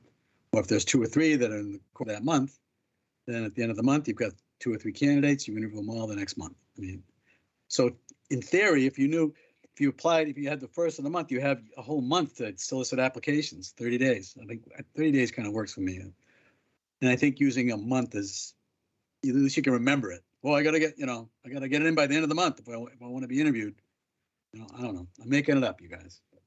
Okay, Corey, your hand is up, and then Dean, but you're from before. It was up before. Sorry, all right, no. Dean. Yeah, I mean, I don't know. I agree. I don't know how you set the deadline, but I think you should have one. Shauna's talking about a rolling deadline, I guess, and maybe she can help enlighten us as to what she has in mind, and maybe that will be workable. She handles these. And I agree with Shireen that whatever it is, we need to communicate that, whether we post it, and we should post it on the website. I know that, and Corey always read the openings like once a month, and maybe that's what we do. We announce them once a month, and these are the openings, and you got 30 days from tonight. The only time we've actually ever set a deadline, I think, was for a few years ago for the Charter Review Committee. We extended. Yeah. Maybe we did it for the current iteration of the Charter Review Committee. I don't remember that one, but and then we had interviews. But there was a lot of interest in those 2 committees. But and sometimes we've had situations where there's been an opening and it's gone unfilled for months because no one's applied. We just sort of keep it open, and then somebody jumps in, and we grasp at it and put that person on. But I don't, I'd be interested in hearing what Shauna has to say. Yeah, thanks, Dean. Shauna? Sure. We do accept applications on an ongoing basis. So it's just been a matter of scheduling the interviews. When do you schedule an interview if we have openings on, say, the ConsCom? Do we wait until we have 1 applicant, 2 applicants? That kind of thing. We've tried to schedule them so you've had more than 1 applicant at a time, so it's a little more efficient. And again, I think this is just an effort to try and increase the efficiency so that you have 1 date, we can put all the interviews on at a time. I believe the only times we've set specific deadlines have been for, as we just did for the Regional School Committee vacancy, for the Charter Review Commission. And I think there may have been one other time for an airport commission opening that we set a deadline just to ensure that there was a cutoff date and we weren't delaying interviews because another application had come in and then delaying again because another application had come in. So I think if we, I like the idea of the beginning of the month saying these are the openings for the month and then having the interviews for those received during the month, the first Thursday of the following month. I think that would work well. Okay, yeah, I personally like that. It also gets people on our, it's always nice to have 2 or 3 applicants that you're gonna look at the same time to fill positions. But at the same time, if we wait too long, we're not filling positions quickly enough or efficiently enough. So nothing's perfect. So that seems reasonable to me, yeah. Can I introduce a? Sure.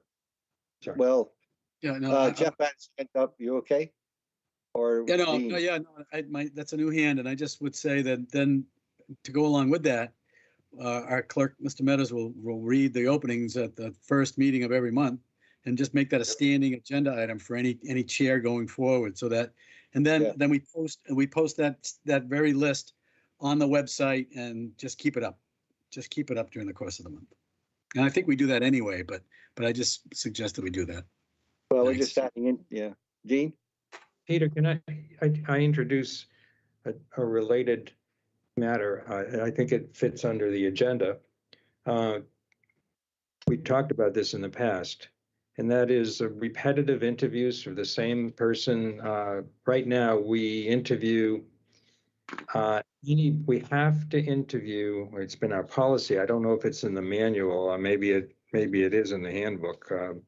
Shauna can correct me if she remembers. We interview on regulatory boards people who are up for reappointment, even if there is no competing candidate. I think that's the way it works. If there is a competing candidate, we interview the competing candidate, and we also interview the person who's up for reappointment. But we've had circumstances where we've interviewed people 3 or 4 times. You know, frankly, I've run out of questions for the same individual who's been on a board for 15 years.